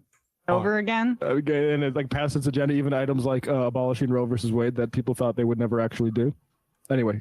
Yeah, I care if my party's politically effective, but I guess we just care if they're he cares if they're a little uncouth or too close to populism or something like that. Also, I don't want the Republicans to. One thing I don't like about the Republicans is how much they support Israel. But I don't think that's what we're talking about here. Anyway, let's just go. You should go pose at the White House again with the guy committing genocide. Yeah, not say anything. Say actually everything's fine. But anyway, here's a little bit more. He's got a finger to point. I can't wait. Their leaders laughed at the Tea Party. The left and Democrats can't make the same mistake. We already There is a small group of far left extremists gaining influence inside youth groups and party organizations. There was a college Democrats convention, which I was actually invited to participate in, and I couldn't make it. Hassan Piker was dressed like Mao, and I guess Destiny tried to show up and he was banned from entering. So Destiny's a creep and stalker, and that's why he wasn't allowed there. But he focuses on Hassan's attire and then puts words in Hassan's mouth about abolish the police, which Hassan is not a police abolitionist, and doesn't address anything. And then he recently appeared on Gavin Newsom's show too. So, but anyway, the point is this freakout is pretty widespread, and it's pretty disgusting to see who's participating in it. Is there more? Yep. Yeah, we can do. I want to hear more about. What, I mean, does he get beyond the? Emma's not critique? finished. Emma's not finished. She's got to lay another beat down. Oh my God, it happened. He does this It weird happened, thing of folks. not understanding why someone like Destiny, who has weird accusations about him in addition to like a rancid ideology, I didn't even know he was still like around. And neither doing did I stuff. really, Yeah. and he wasn't allowed in this thing. And then we'll let Pac. Okay. Hearing allegedly because the Mao-dressed piker didn't want him there. Mao-dressed Republicans are going to piker? put these clips everywhere. So yeah, we'll play a little I bit just more. keep going. Yeah, Like this is annoying. people seem crazy when they see this stuff, and they are going to abolish the police and abolish borders and abolish prisons and play them on a loop for 6 months. Democrats must act now and intelligently. The centrists don't really do anything. Who's And playing they're my gonna do game? that shit to everybody. They're gonna do that shit to everybody. Even fucking Kamala Harris, they tried to call a communist who was in favor of funding trans surgeries for Chinese migrants or whatever the fuck. You know what I'm saying? Like, if they're gonna do that against Kamala Harris, Tampons in the boys' room. yeah, exactly. Tampons in the boys' room. Like, they're always gonna find some super far left, crazy sounding idea, run ads, make it sound like the Democrat in question is a communist. I mean, they did that to Barack Obama, who's probably David Pacman's favorite political figure of all fucking time, right? But guess what? Obama actually had good policies, and he ran on good policies. You know, not that he implemented them, but he ran on them. He ran on them. Yeah, and the voters responded to that. And guess what? It didn't fucking matter the fact that 10 years ago his pastor was a radical, black communist Muslim or whatever the fuck. The Republicans tried to dredge up to smear him with. It didn't fucking matter. It didn't fucking matter, right? It's absolutely crazy. And when it comes to the whole like defund the police stuff, it's like that the Republicans are going to use that as a talking point against any of these candidates. They already have. They will continue to do so. Obviously, the George Floyd protest movement took place like what 7 fucking years ago, 6 years ago. 6 years ago, yeah, 6 years in May. The defund the Jesus police Christ, thing is that's 6 not years less. some new policy that the DSA invented and recently started running on, right? This has been an activist position that the Republican Party has taken to try to smear the entire movement with for a long time. And instead of defending this position, David Pacman wants to jump right on the Fox News bandwagon of acting like it's crazy and unthinkable and that Americans are too stupid to actually understand what the actual substance of that call is about. Yep. It's this thing I was invited to. You were invited. Yeah, it's like, would I have been allowed at this thing I was invited to, but decided I had better things to do? It's bizarre. Because Destiny wasn't. Here's the thing. Well, I'm going to play it in a second. Let's just get through this. Okay, I'm sorry. No, what would I even have been allowed at that college Democrats thing? They invited me months ago. I don't know. I mean, I couldn't go, so we didn't find out. I've said before, I've never been a Democrat. I don't care about the Democratic Party beyond which who again offers the better candidates. And he is a liar. He is a Democrat. Yeah. He is a Democrat through and through. He is a paid Democrat propagandist. He works for the Democratic Party establishment and no one 100%. else. Okay. That is the baseline fundamental to who he is. Now, you could argue that that's okay, but you could never argue that that's not who he is. Yeah, he's literally an employee of the Democratic Party. How do you think he got in the Oval Office for that photo op with Butcher Biden? How do you think he got on fucking Gavin Newsom's podcast to wag his finger at the left-wing commentators like Kyle Kalinske who are actually independent? Why do you think he's being funded by Democratic dark money apparatus? He is literally an employee of the Democratic Party. So it's probably the most laughable thing I've ever heard for him to say, "Oh, me? I'm not a fucking Democrat. I'm an independent analyst." Bullshit, bro. You're completely compromised. You're quite literally a propagandist by definition. usually it's Democrats over Republicans. But we've got to make sure that we don't allow that party, if it is the vessel, at least for now, to something better than what Republicans are offering, to be hijacked. Okay, hijacked by what? This is so vague and bizarre to me. He never does get around to saying what they need to do besides not be anti-Semitic and apologetic for dictatorships. Should they be apologetic for genocide and apartheid, David, would be the thing that I would address, because that's why Pacman in particular is throwing these kinds of words around, is because he's actually fucked up. It isn't the other people that hypothetically might fuck up and do like Stalinist show trials in 10 years. I agree that if that happens, that would be bad, and I will try to stop that from happening. We're not, like AOC said, we can't pass the minimum wage. We're not close to communism. What is happening is ethnic cleansing with American bombs. Yeah. And Pacman was into the fucking White House to say everything's fine, actually. Don't listen to these fringe leftists too much. And yeah, 100%. As and again, it's pretty rich for guys like David Pacman to accuse the DSA and its policy platform of being somehow rooted in violent extremism and authoritarianism. Those are his own words. Meanwhile, I don't know, Zach, can you think what's more violent and extremist than a genocide? I can't think of pretty much anything. Right. But again, David Pakman supports the candidates who literally commit genocide. So sounds like you're the one who supports violent extremists. Well, you're omitting the violent extremism of the Young Democrats of America in the harsh prejudice against Nebraska Steve. Okay, a corn-fed man with a large head denied entry.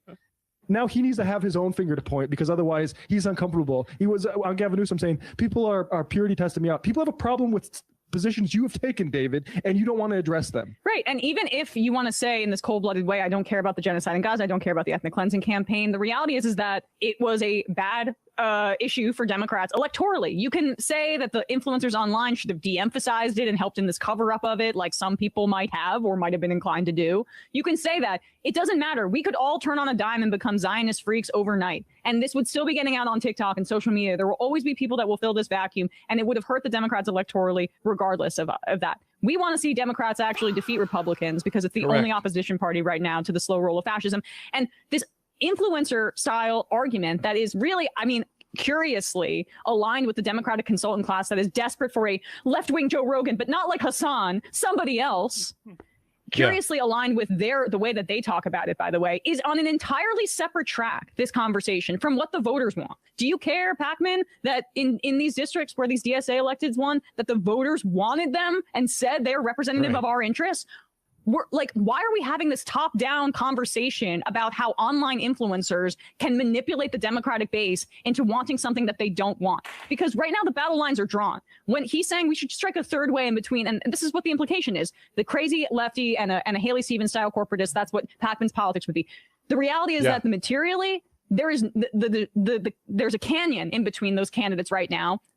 Because of the money. And you wouldn't know that if you watch David Pakman, who again has to hilariously shy away from ever covering the specifics of any of these races or candidates, because he knows his positions would be unpopular with the even his own audience, again, which is about as moderate and shit-lib coded as you can find on YouTube. But there's a reason why David Pakman doesn't do a deep dive into the Michigan Senate race and you know, talk about which candidate he actually supports. There's a reason he barely talks about Israel and the genocide, because again, if he actually were to say his true opinion on the subject matter in a frank and honest way, he knows that he would be subject to ridicule and massive backlash, again, even from his own shit-lib audience, who's probably significantly further to the left on him when it comes to issues like AIPAC and Israel. Yep, and I'm looking at this YouGov poll from today. For whatever reason, my computer's being slow and it's not letting me pull it up. But half of Americans think U.S. should arrest Netanyahu, and 68% of Democrats want to arrest Netanyahu. Later in the clip, Pakman says he encourages his audience, like, you need to get active in these groups. You need to go to these young Democrats groups. And guess what? Majority Report or Hasan? Pakman's like, you need to get active in the Democratic capitalists of America. Don't need to tell people to, because those groups are already listening to us. We already won that battle. I hate to tell you, but even like not even just DSA folks. I mean, young Democrats. Right. We drank your milkshake because you fucked up with some major questions and on foreign policy, and not just October 7th. But the thing with Pakman here is I'm getting a little bit annoyed with this plain dumb. I don't know even how you pronounce AIPAC thing. Remember that? AIPAC. This little thing he's on now. I don't even know what AIPAC is, Zach. What are you talking about? AIPAC. Absolutely brutal. Great to see Emma Vigeland and Matt Leck over at the Majority Report taking David Pakman and his bullshit talking points to task, debunking them.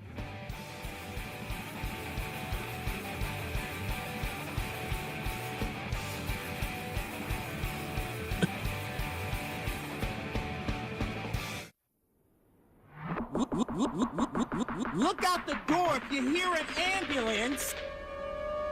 The Vanguard will be there, sir. The Vanguard will be there, sir. The Vanguard will be there, sir. The Vanguard will be there. Be there. The Vanguard will be there.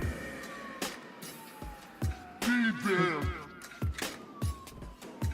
Be there.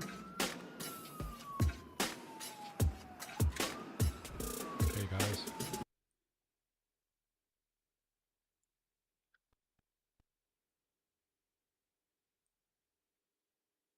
This is hilarious. An average of almost $3,000 on new cars, SUVs, and trucks. What a difference. And today I'm giving all American car companies the right to build what are known as tiny cars. You know what that is? These little, because I go over to Europe and I see these little cars all over the place. Little cars. I say, why aren't we tiny making little them? They cars? send some over. But like Sean you've never Duffy, seen before. the Secretary of Transportation, has just cleared it. I was with him on the plane. I said, Sean, did you clear that? No, sir, not yet. I want it done now. Oh, it's done. He knows what. He's very smart. He's a very smart guy. No, but you're all cleared, Sean? So your company, Mary, if you want, I mean, you have the choice. It's a tiny little, beautiful little car. I'm not sure I want to get hit by one of your Silverados, okay? Or one of your Cadillacs, but you'll make them as safe as possible, right? You put a cocoon. You put a little cocoon around them. See, I would have been a wonderful automobile designer. But you have the right to do it, and they sell, inexpensively. They're actually beautiful. I don't know if I'm going to be using one.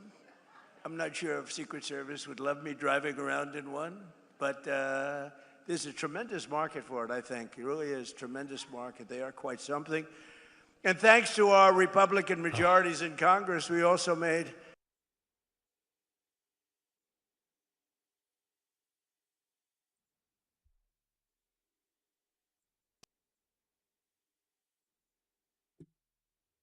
huge number of his followers. It's irresponsible for someone with 240 million followers, Elon, to propagate things that are simply not true. And he responded to that huge number of his followers by saying she is a traitor to the West, plain and simple. Yes. I mean, that is strong stuff, isn't it? What did you make of all this? I mean, that's an understatement, but it's not strong stuff. It's outrageous, ridiculous, dangerous stuff. He knows perfectly well that he's putting a target on our back. When Elon Musk attacks people, and I've been attacked by him, you know what happens with his followers. He has a very cultish following like Trump does. It's very dangerous, and it's a ridiculous response, by the way. More than the news lines from that Economist interview was Musk himself and how he handled it. I think the aftermath and the fallout from the interview is more interesting than the interview, because this is the world's richest man who claims to be for free speech, claims to be for debate. But anytime he gets even the mildest of questions, he has a total meltdown. First of all, he rarely does interviews. I know he hasn't done an interview with you. You've been desperate to get one. He doesn't do tough interviews. He melts down when he gets semi-tough questions. Do you remember when Don Lemon interviewed him in 2024? He almost started crying during the interview and then cancelled Don Lemon's show as a punishment for Don asking him questions about his drug use. And now you have The Economist, very sober, mainstream, centrist publication, not woke left at all, as he might say. And he calls this woman, the editor of The Economist, a traitor, simply for pointing out that he doesn't know what he's talking about when it comes to British and London crime stats. The three of us are Brits, two of us are British Americans. We all know here in the US, I'm sure Steve gets asked by Republicans, oh, Britain, it's a hellscape, isn't it? And it's not a hellscape, as we all know. And it's ridiculous that he pushes this bullshit. And on the Muslim line, thank you, Zanny Minton-Meadows, too many journalists ignore the anti-Muslim rhetoric at the heart of the Musk movement and support for the far right. This is a man who funds Tommy Robinson, who supported Rupert Lowe, two of the most anti-Muslim voices in the UK, if not the West. And when he's asked this straight question, are you anti-Muslim? All he has to say is, no, I'm not. All he has to say was, I'm against anti-Muslim prejudice. All he has to say was, oh, I'm against criminals. I'm against extremists. That's all he had to say, Piers. But he couldn't do it. Instead, he says, I'm against people who have antithetical views coming into this country. I'm against rape and murder, suggesting Muslims are all guilty of rape and murder. Can you imagine if somebody asked Elon Musk or anyone prominent, are you anti-Jewish? And they didn't just say no. They said, well, I'm against people with different views. I'm against rape and murder. It's an outrageously bigoted thing to say by the richest man in the world. I'm glad she asked it. I'm sad that not enough journalists have followed up on that fact. That Elon Musk, the top donor to the Republican Party and Donald Trump, the richest man in the world, the owner of one of the most influential messaging platforms, is an anti-Muslim bigot. And that's not me calling him that. That's him embracing it.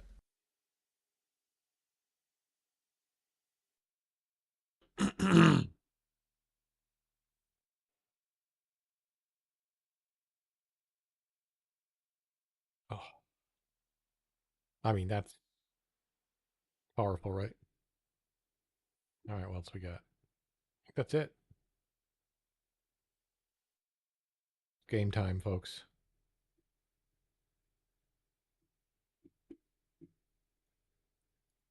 Where's Steam at?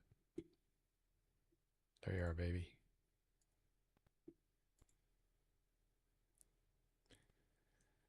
Okay, so where are we at?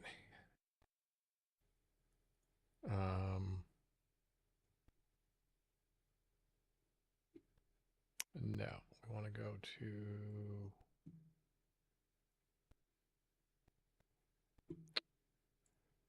hello? Hello?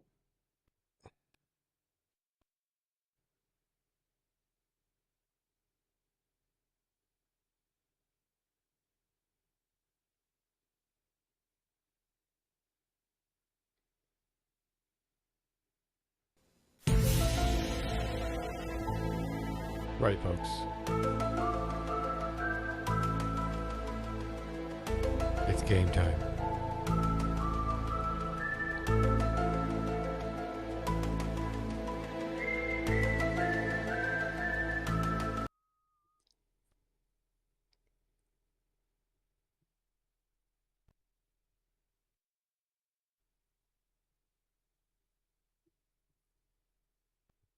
Where was that?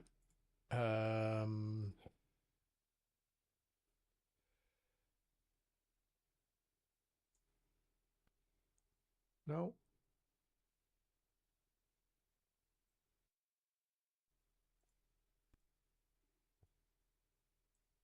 No. Here we are. Wait.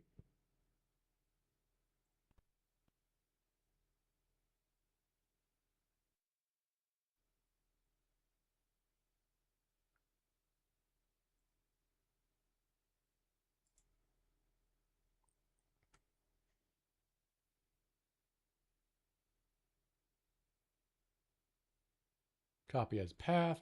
Thank you. Jesus Christ, I knew.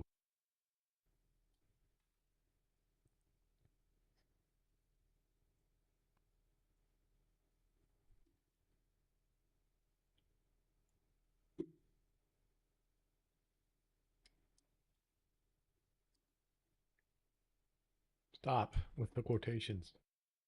You. No.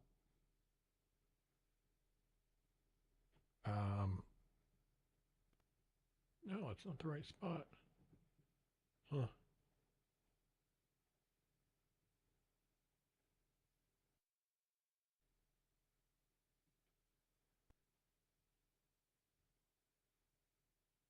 Oh yeah, I put it here, didn't I?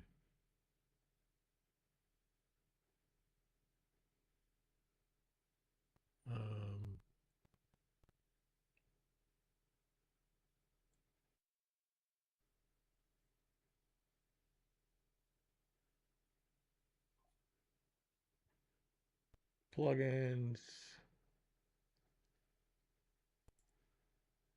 Huh? All right then.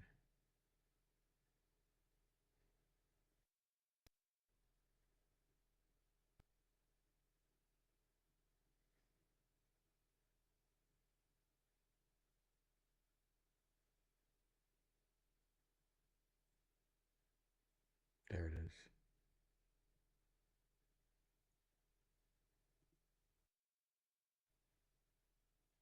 Huh?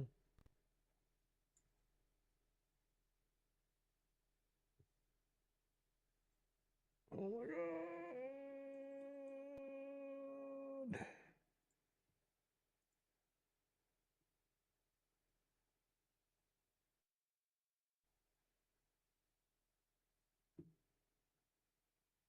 Hmm.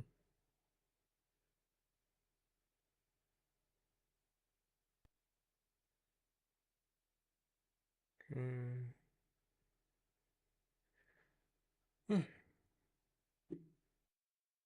Oh. Jesus Christ. That took forever.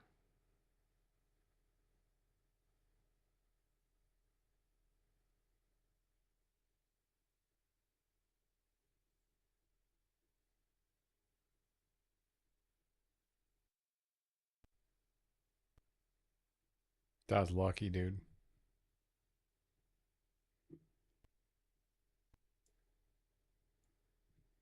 All right, what else we got? Leave you guys hanging.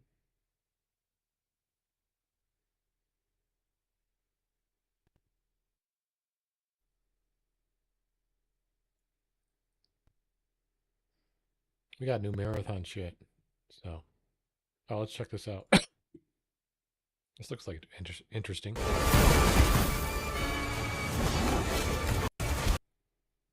Kind of, maybe.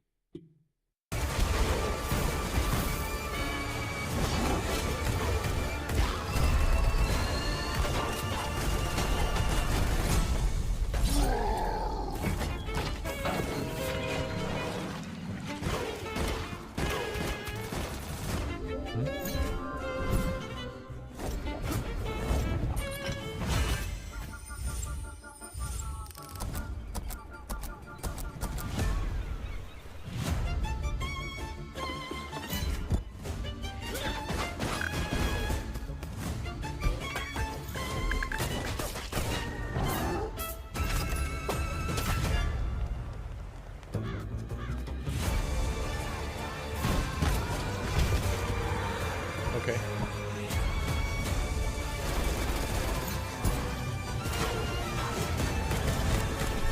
Shooting looks a little iffy. Could be good though.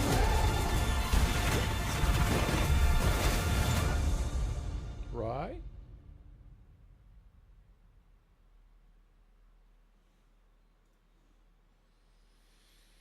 Maybe, maybe not.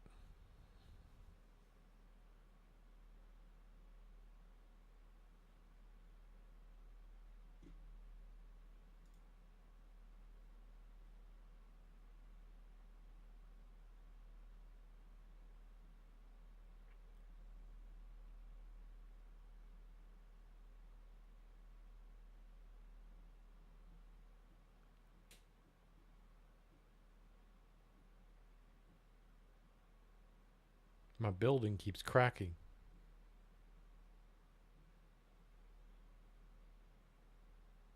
Oh, this is sick. Check this out.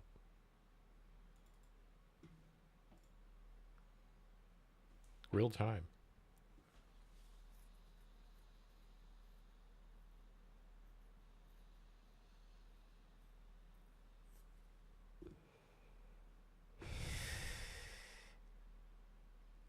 It's Niagara, baby.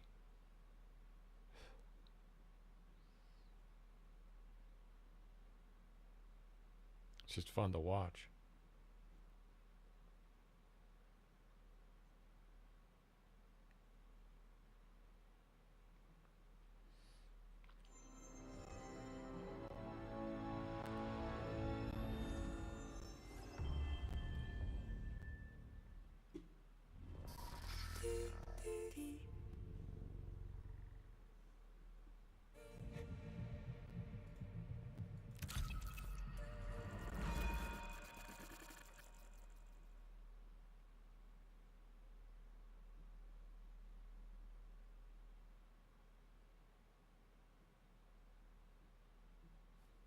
Ooh, I should play Soulframe maybe instead. I might play Soulframe instead. If I can.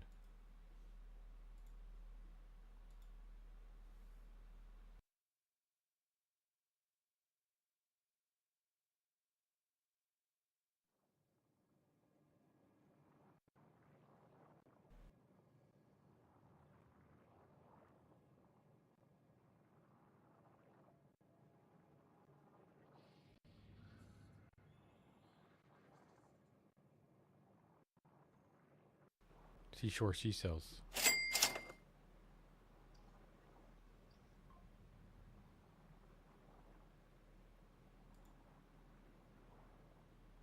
What the hell's happening right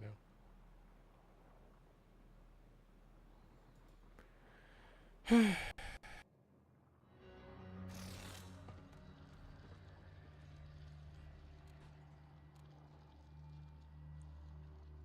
Okay.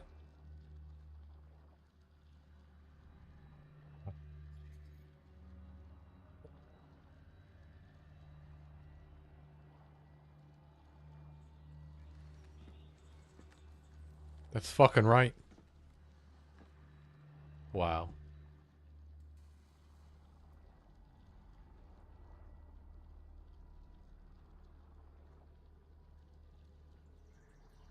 Default.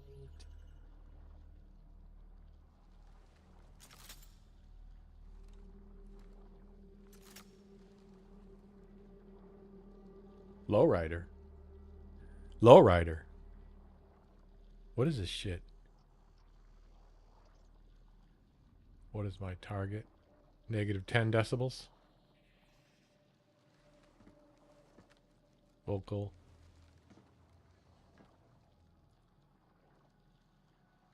Fast. Slow. Boost it. Oh, crap. All right.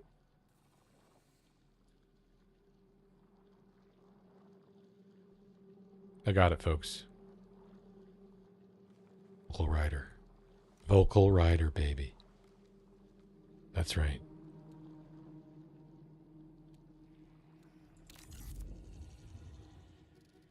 Vault breaker.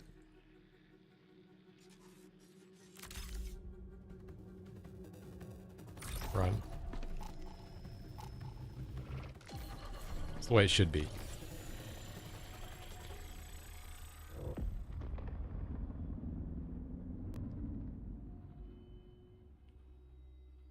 Let's turn. Let's turn.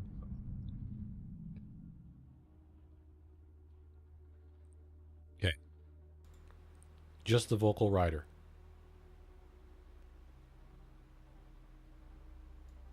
That's all I'm going to use right now. Okay. Open editor on edit activation. Yes. Controls. I'll show you what I'm looking at. Look, this is what I'm talking about. It's a demo, but I got it. Try it out.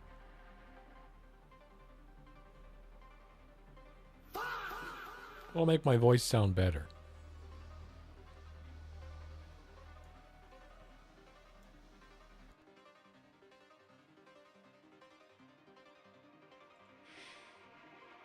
You know what I mean?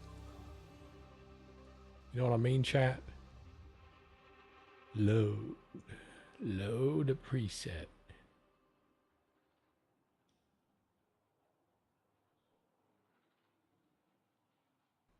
Improve voice detail.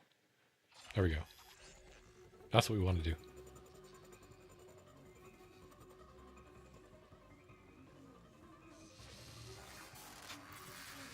That's at 0.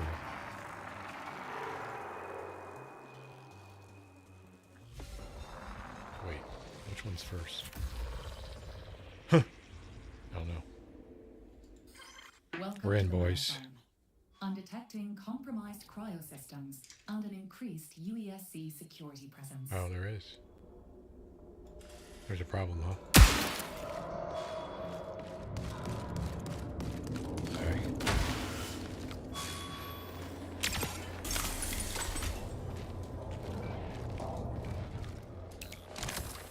I really don't understand why people don't like this game.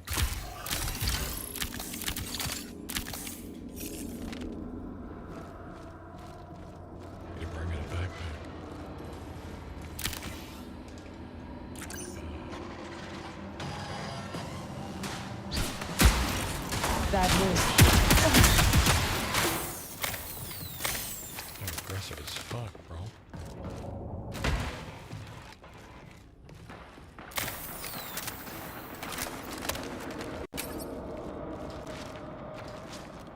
Is this the dead end? Whoa, that's sick. The ship is huge, dude. What the Where the fuck am I? Wait, why is that? What is happening? Hold on, chat. Oh.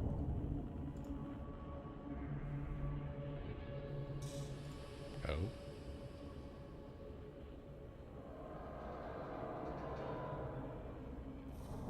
Why is OneDrive running?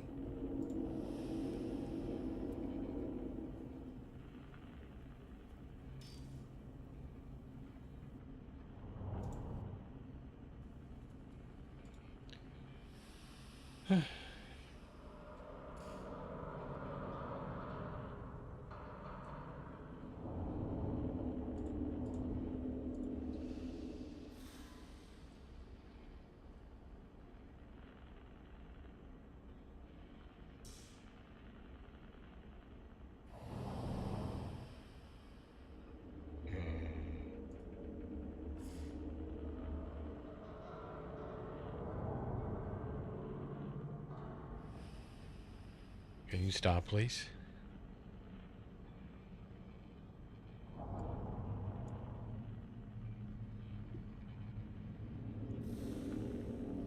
Well, did they load the whole map or something? What happened?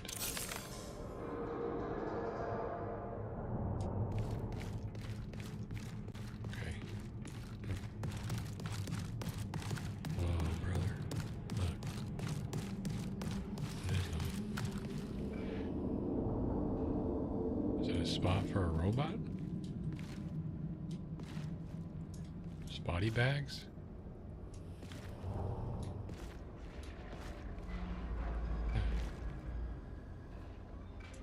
They're like body bags that we would be in.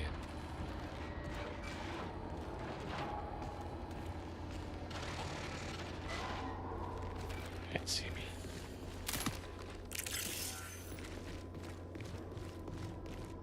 Alright. I don't know what to do here. I might have to go that way. I think.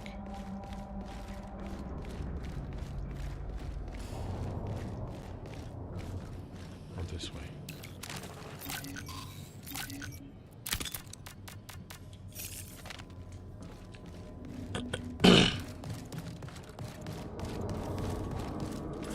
Also a dead end. Fuck.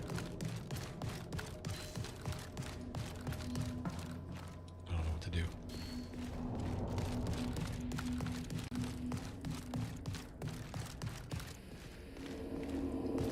Another dead end. This is a spawn area, I guess.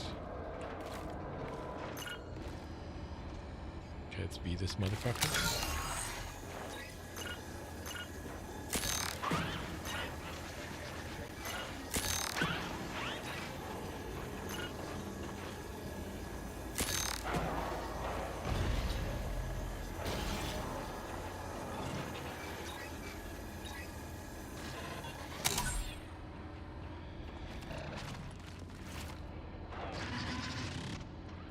What does that do? What is it supposed to do? Well, I don't have a shield. Damn it. Let's go fuck with him. My back.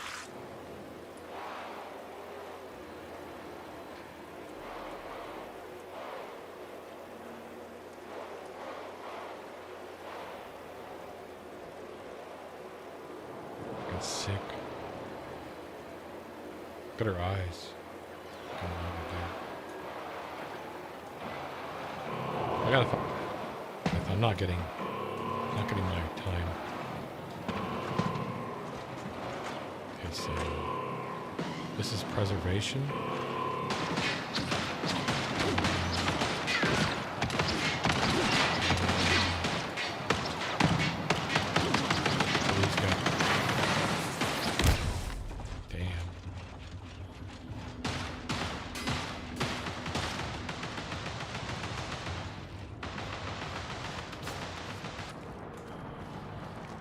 Who's firing?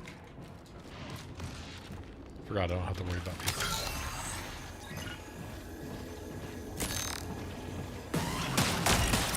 Watch it.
Goodbye, cruel world.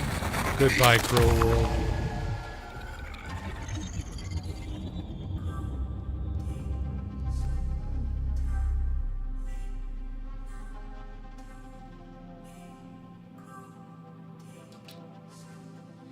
Saw that only one on that map? Jesus Christ, really?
I didn't make it, boys.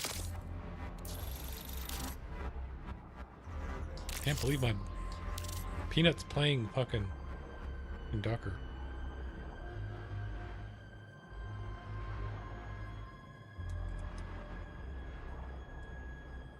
It's crazy. They must have paid him. Like...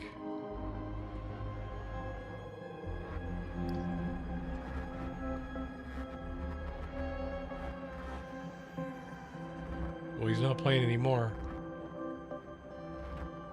But he had 32,000 watching that game.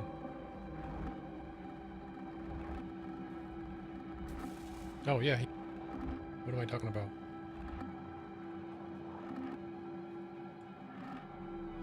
To the King's Castle at the end of the wizard.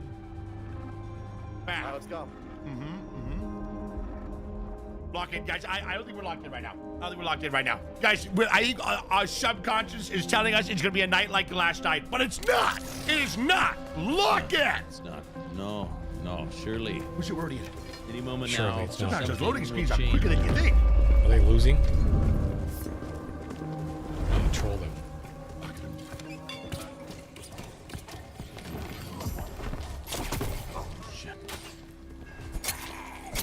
Boy, bro. Boy, bro. Oh, boy, bro. Boy, bro. Ah! Friendly fire. Oh, shit. Doing? Oh, he sucks.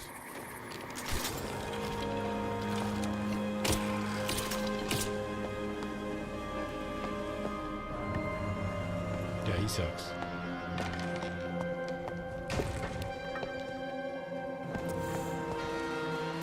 He sucks. Wait. The fuck? Wait, what? I'm not doing too good. I think I'm not doing too good, boss. What happened? I'm not doing What? I'm hitting his heart. I'm hitting his heart. If you Oh could my just God. throw me in real quick so I can get my stuff, I would. Oh, shit! I thought that thing was... Bro, he just That's died. your boss. That's your boss right there. That's your boss. You get the boss. I'm gonna go revive Peanut. Thank you. I appreciate I that, can boss. kill I that. appreciate that. I'm gonna kill this chicken. Yeah. Oh, Yeah. Chicken. This is all your fault. I Got blame shoved all I'm of gonna you. kill his Oh, I'm got gonna shoved die. it There's on guys your on face. the other side of this door. There's people on the other side of this door. This is not good. that did not go as I wizard You expected. kidding me? Gimmick, I'm probably gonna die here. There's a lot of people here. I'm gonna set up a trap. Oh, this turkey is hounding me. Remember to click right click after you successfully block for a parry. Okay, I'm gonna get your all your gear P. Like everything. Thanks, boss. Thanks, boss. Thanks, boss. fucking Boss. Thanks, boss. I want to really do You're it good, now. man. You're good, man. I'll loot what I can. Right. Honestly, I think it might be safer to just get me. You're in the next circle anyways, and there's a That's revive station in that room right in front of you. Yeah. If you go down and hit the lever. It's There's a a lever vocal in the bender. middle, I think. Okay, okay. It bends my voice. All right, Gimmick, we got to get our Mr. P back. He died a tragic death. He fought Guys, valiantly. I'm telling you, there was a team of 3 stream snipers. They were yelling peanut. yeah. They came What's in up, there motherfucker? and they just started Hey, wrestling. motherfucker. They started wrestling What's up, me, and You got wrestled? I Hey, got motherfucker. wrestled. I got wrestled. Hey there, motherfucker. Ooh. That's right, I got a motherfucker. surgery kit. That's huge. Here, come here, Gimmick. I put a That's trap right fucking here. right. Don't, right here. So if they're Okay. in front of us, we're gonna bait them in this trap. Okay, They motherfucker. just opened some stone. Yep, they're right here on our left. Okay, motherfucker. Oh, there's a skeleton over. That's right, motherfucker. Flat. Holy shit. Bait him? They're linked. Unlink them. Twice. Oh no. I don't have any. Oh no. We bait Oh them no, into this trap. folks. He's running. Oh, I just swallowed a bunch of helium. That's right. They're on the other side here. You never know. I mean, I want them to push. never me know, because folks. We have this trap right here, though. That's a free man. kill, and then you do the swing. You swing that dick around, and you fucking kill them. Helicopter. Swing your dick around. That's right. Swing that dick. Keep swinging that dick. Yep. I mean, they're in the way of the Yeah, res. big we gotta old res. fat one. If anything, we just run back. Yeah. That's right. Let's do it. Let's do it. This is fun. Okay. Let's do it. Is there a moment? Wait, is the res underground right here? Yeah, I think you it hit is. the lever in the middle, and then it opens up. I should no. Resin This one's the boys. one where it's on the corners. You want on the corner. Got a resin, boys. I got it. It's right there. It's right there. You got a resin, Oh, He's no, cooking. no. He's cooking. boys. You got a resin. Boys, you got a resin. I'm holding it down. I'm holding it down. Just cover me. He's cooking. He's cooking. We got you. We're getting Come on, our boy man. back. You can do We're it. getting our boy back. Crazy. Res the peanut. Give it- I love this game. I'm just. No one plays it. Oh fuck, man. Oh my goodness. Gimmick. There's It's just a scope. There's no room to move. You pussies. All right. Just go. Go, go, go, Doing it, go, I'm go, doing go. it. Hit the dingle. Hit the dingle. Get in here. Dingle, my There's dingle. a shrine of health right across behind you. I'm on Just it. run in, get on that. Wait, I wait, got wait. your- I Jump know on my your stuff. shit. Jump on my stuff. Okay, yeah, I know. He's like, hit the dingle. Make sure you drop my heels as well. You take my heels by chance? Yes, I got everything. I had 9 minutes, just 9. Here, you're in here. You're straight here. Oh, you just, Take this. oh, you lose Yeah, health when heals. you Good revive. Lie. I just lost a lot of health. What the fuck? Is that how that works? Yeah, when you revive someone. Yeah, I What? saw it go down right as you Oh, on me. spelled Oh, the good correct- heavens. Oh, That's good not heavens. good. That's really not good. Wait, go up the stairs. Oh, shit. no. Oh, shit. Huzzah! Oh, they got That a wasn't the best teleport, actually. There's Oh, a shit, team. he's on me, he's on me! You better run. He's on you, Wait, bitch. pushing. He's pushing. Boys. Quick heal. Let's lock it. We got this. Oh, shit. Oh, good heavens. Oh, God. Nipster Oh, God. Nut. Oh. I quite enjoy no. the stream and make my 4, 7, and 9-year-old watch the full stream I don't know daily. if that's a If good they idea. I don't know if complain, that's a I good call idea. them racist while chugging voodoo I don't know if that's JK. it. I don't know. Okay, thank God. Oh, thank goodness. Oh, thank God. Okay, thank God. I don't know if the stream is best suited for 5 and 7-year-olds. Fireball! Oh. Guys, we're still in this. We got this. Yeah! What the hell? How do you get over here so quick? Teleport! Right there. Yeah, you got him. Spin. I can't. I got no help. I usually hear you I died. just die as usual. All I can do is die. Don't worry, boys. I got this. You can put your faith in me. Put it in me, Gimmick. Put it in me. It's in. Real good for 5. It's in. Real good for 5-year-olds.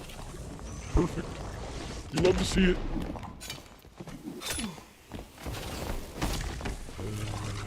Oh. What happened? Oh, God. What happened? What happened? Oh, God.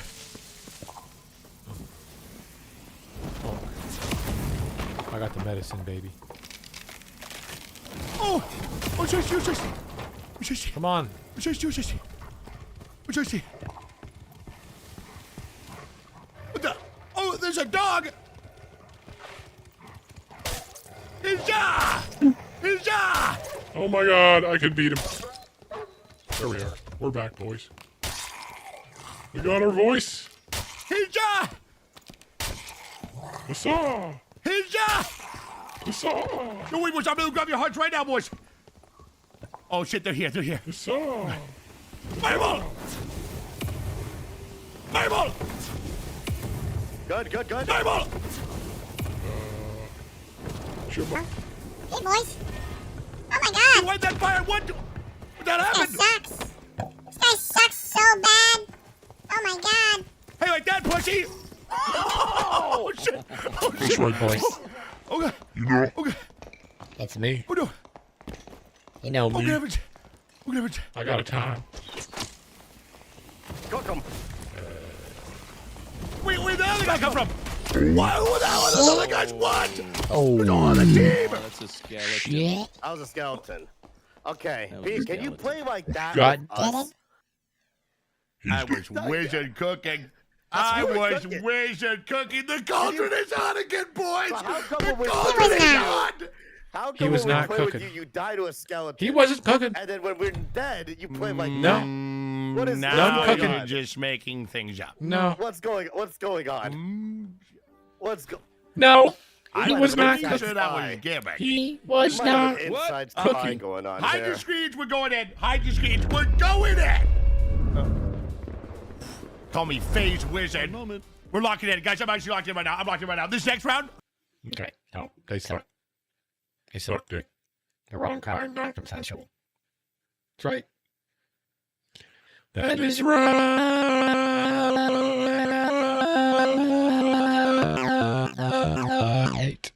Don't forget. This is fucking sick. It's called vocal bender. Bender. Dad support. What the fuck is that? It's always these settings. Oh yeah. Oh yeah. That's right. That's sick. Actually, the fuck is happening? Okay. Oh.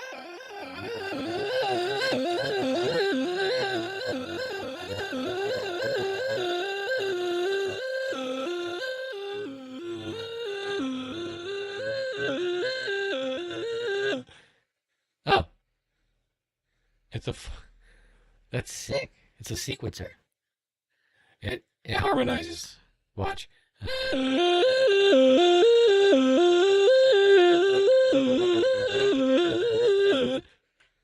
Easy.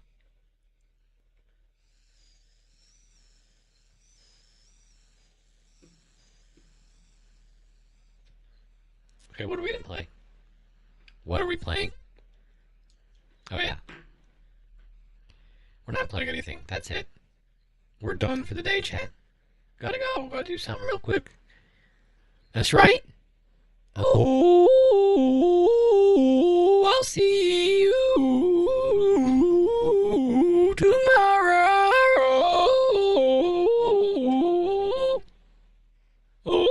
Okay.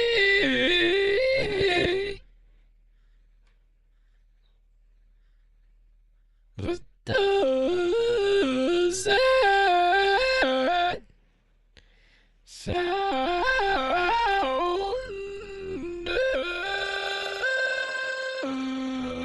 good? Night. Oh, good night, folks. That's right. This is sick, though. Down to 1/8 or 1/4. Well, I'm telling you. All right. Promise I'll mess with this. Bye.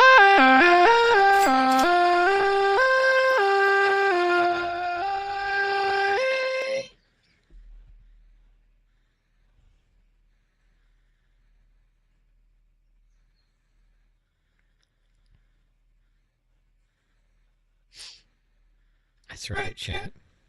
Holy shit. Alright, so you want to monitor this on the A1 channel. That's right. Holy crap. What? La la la la la la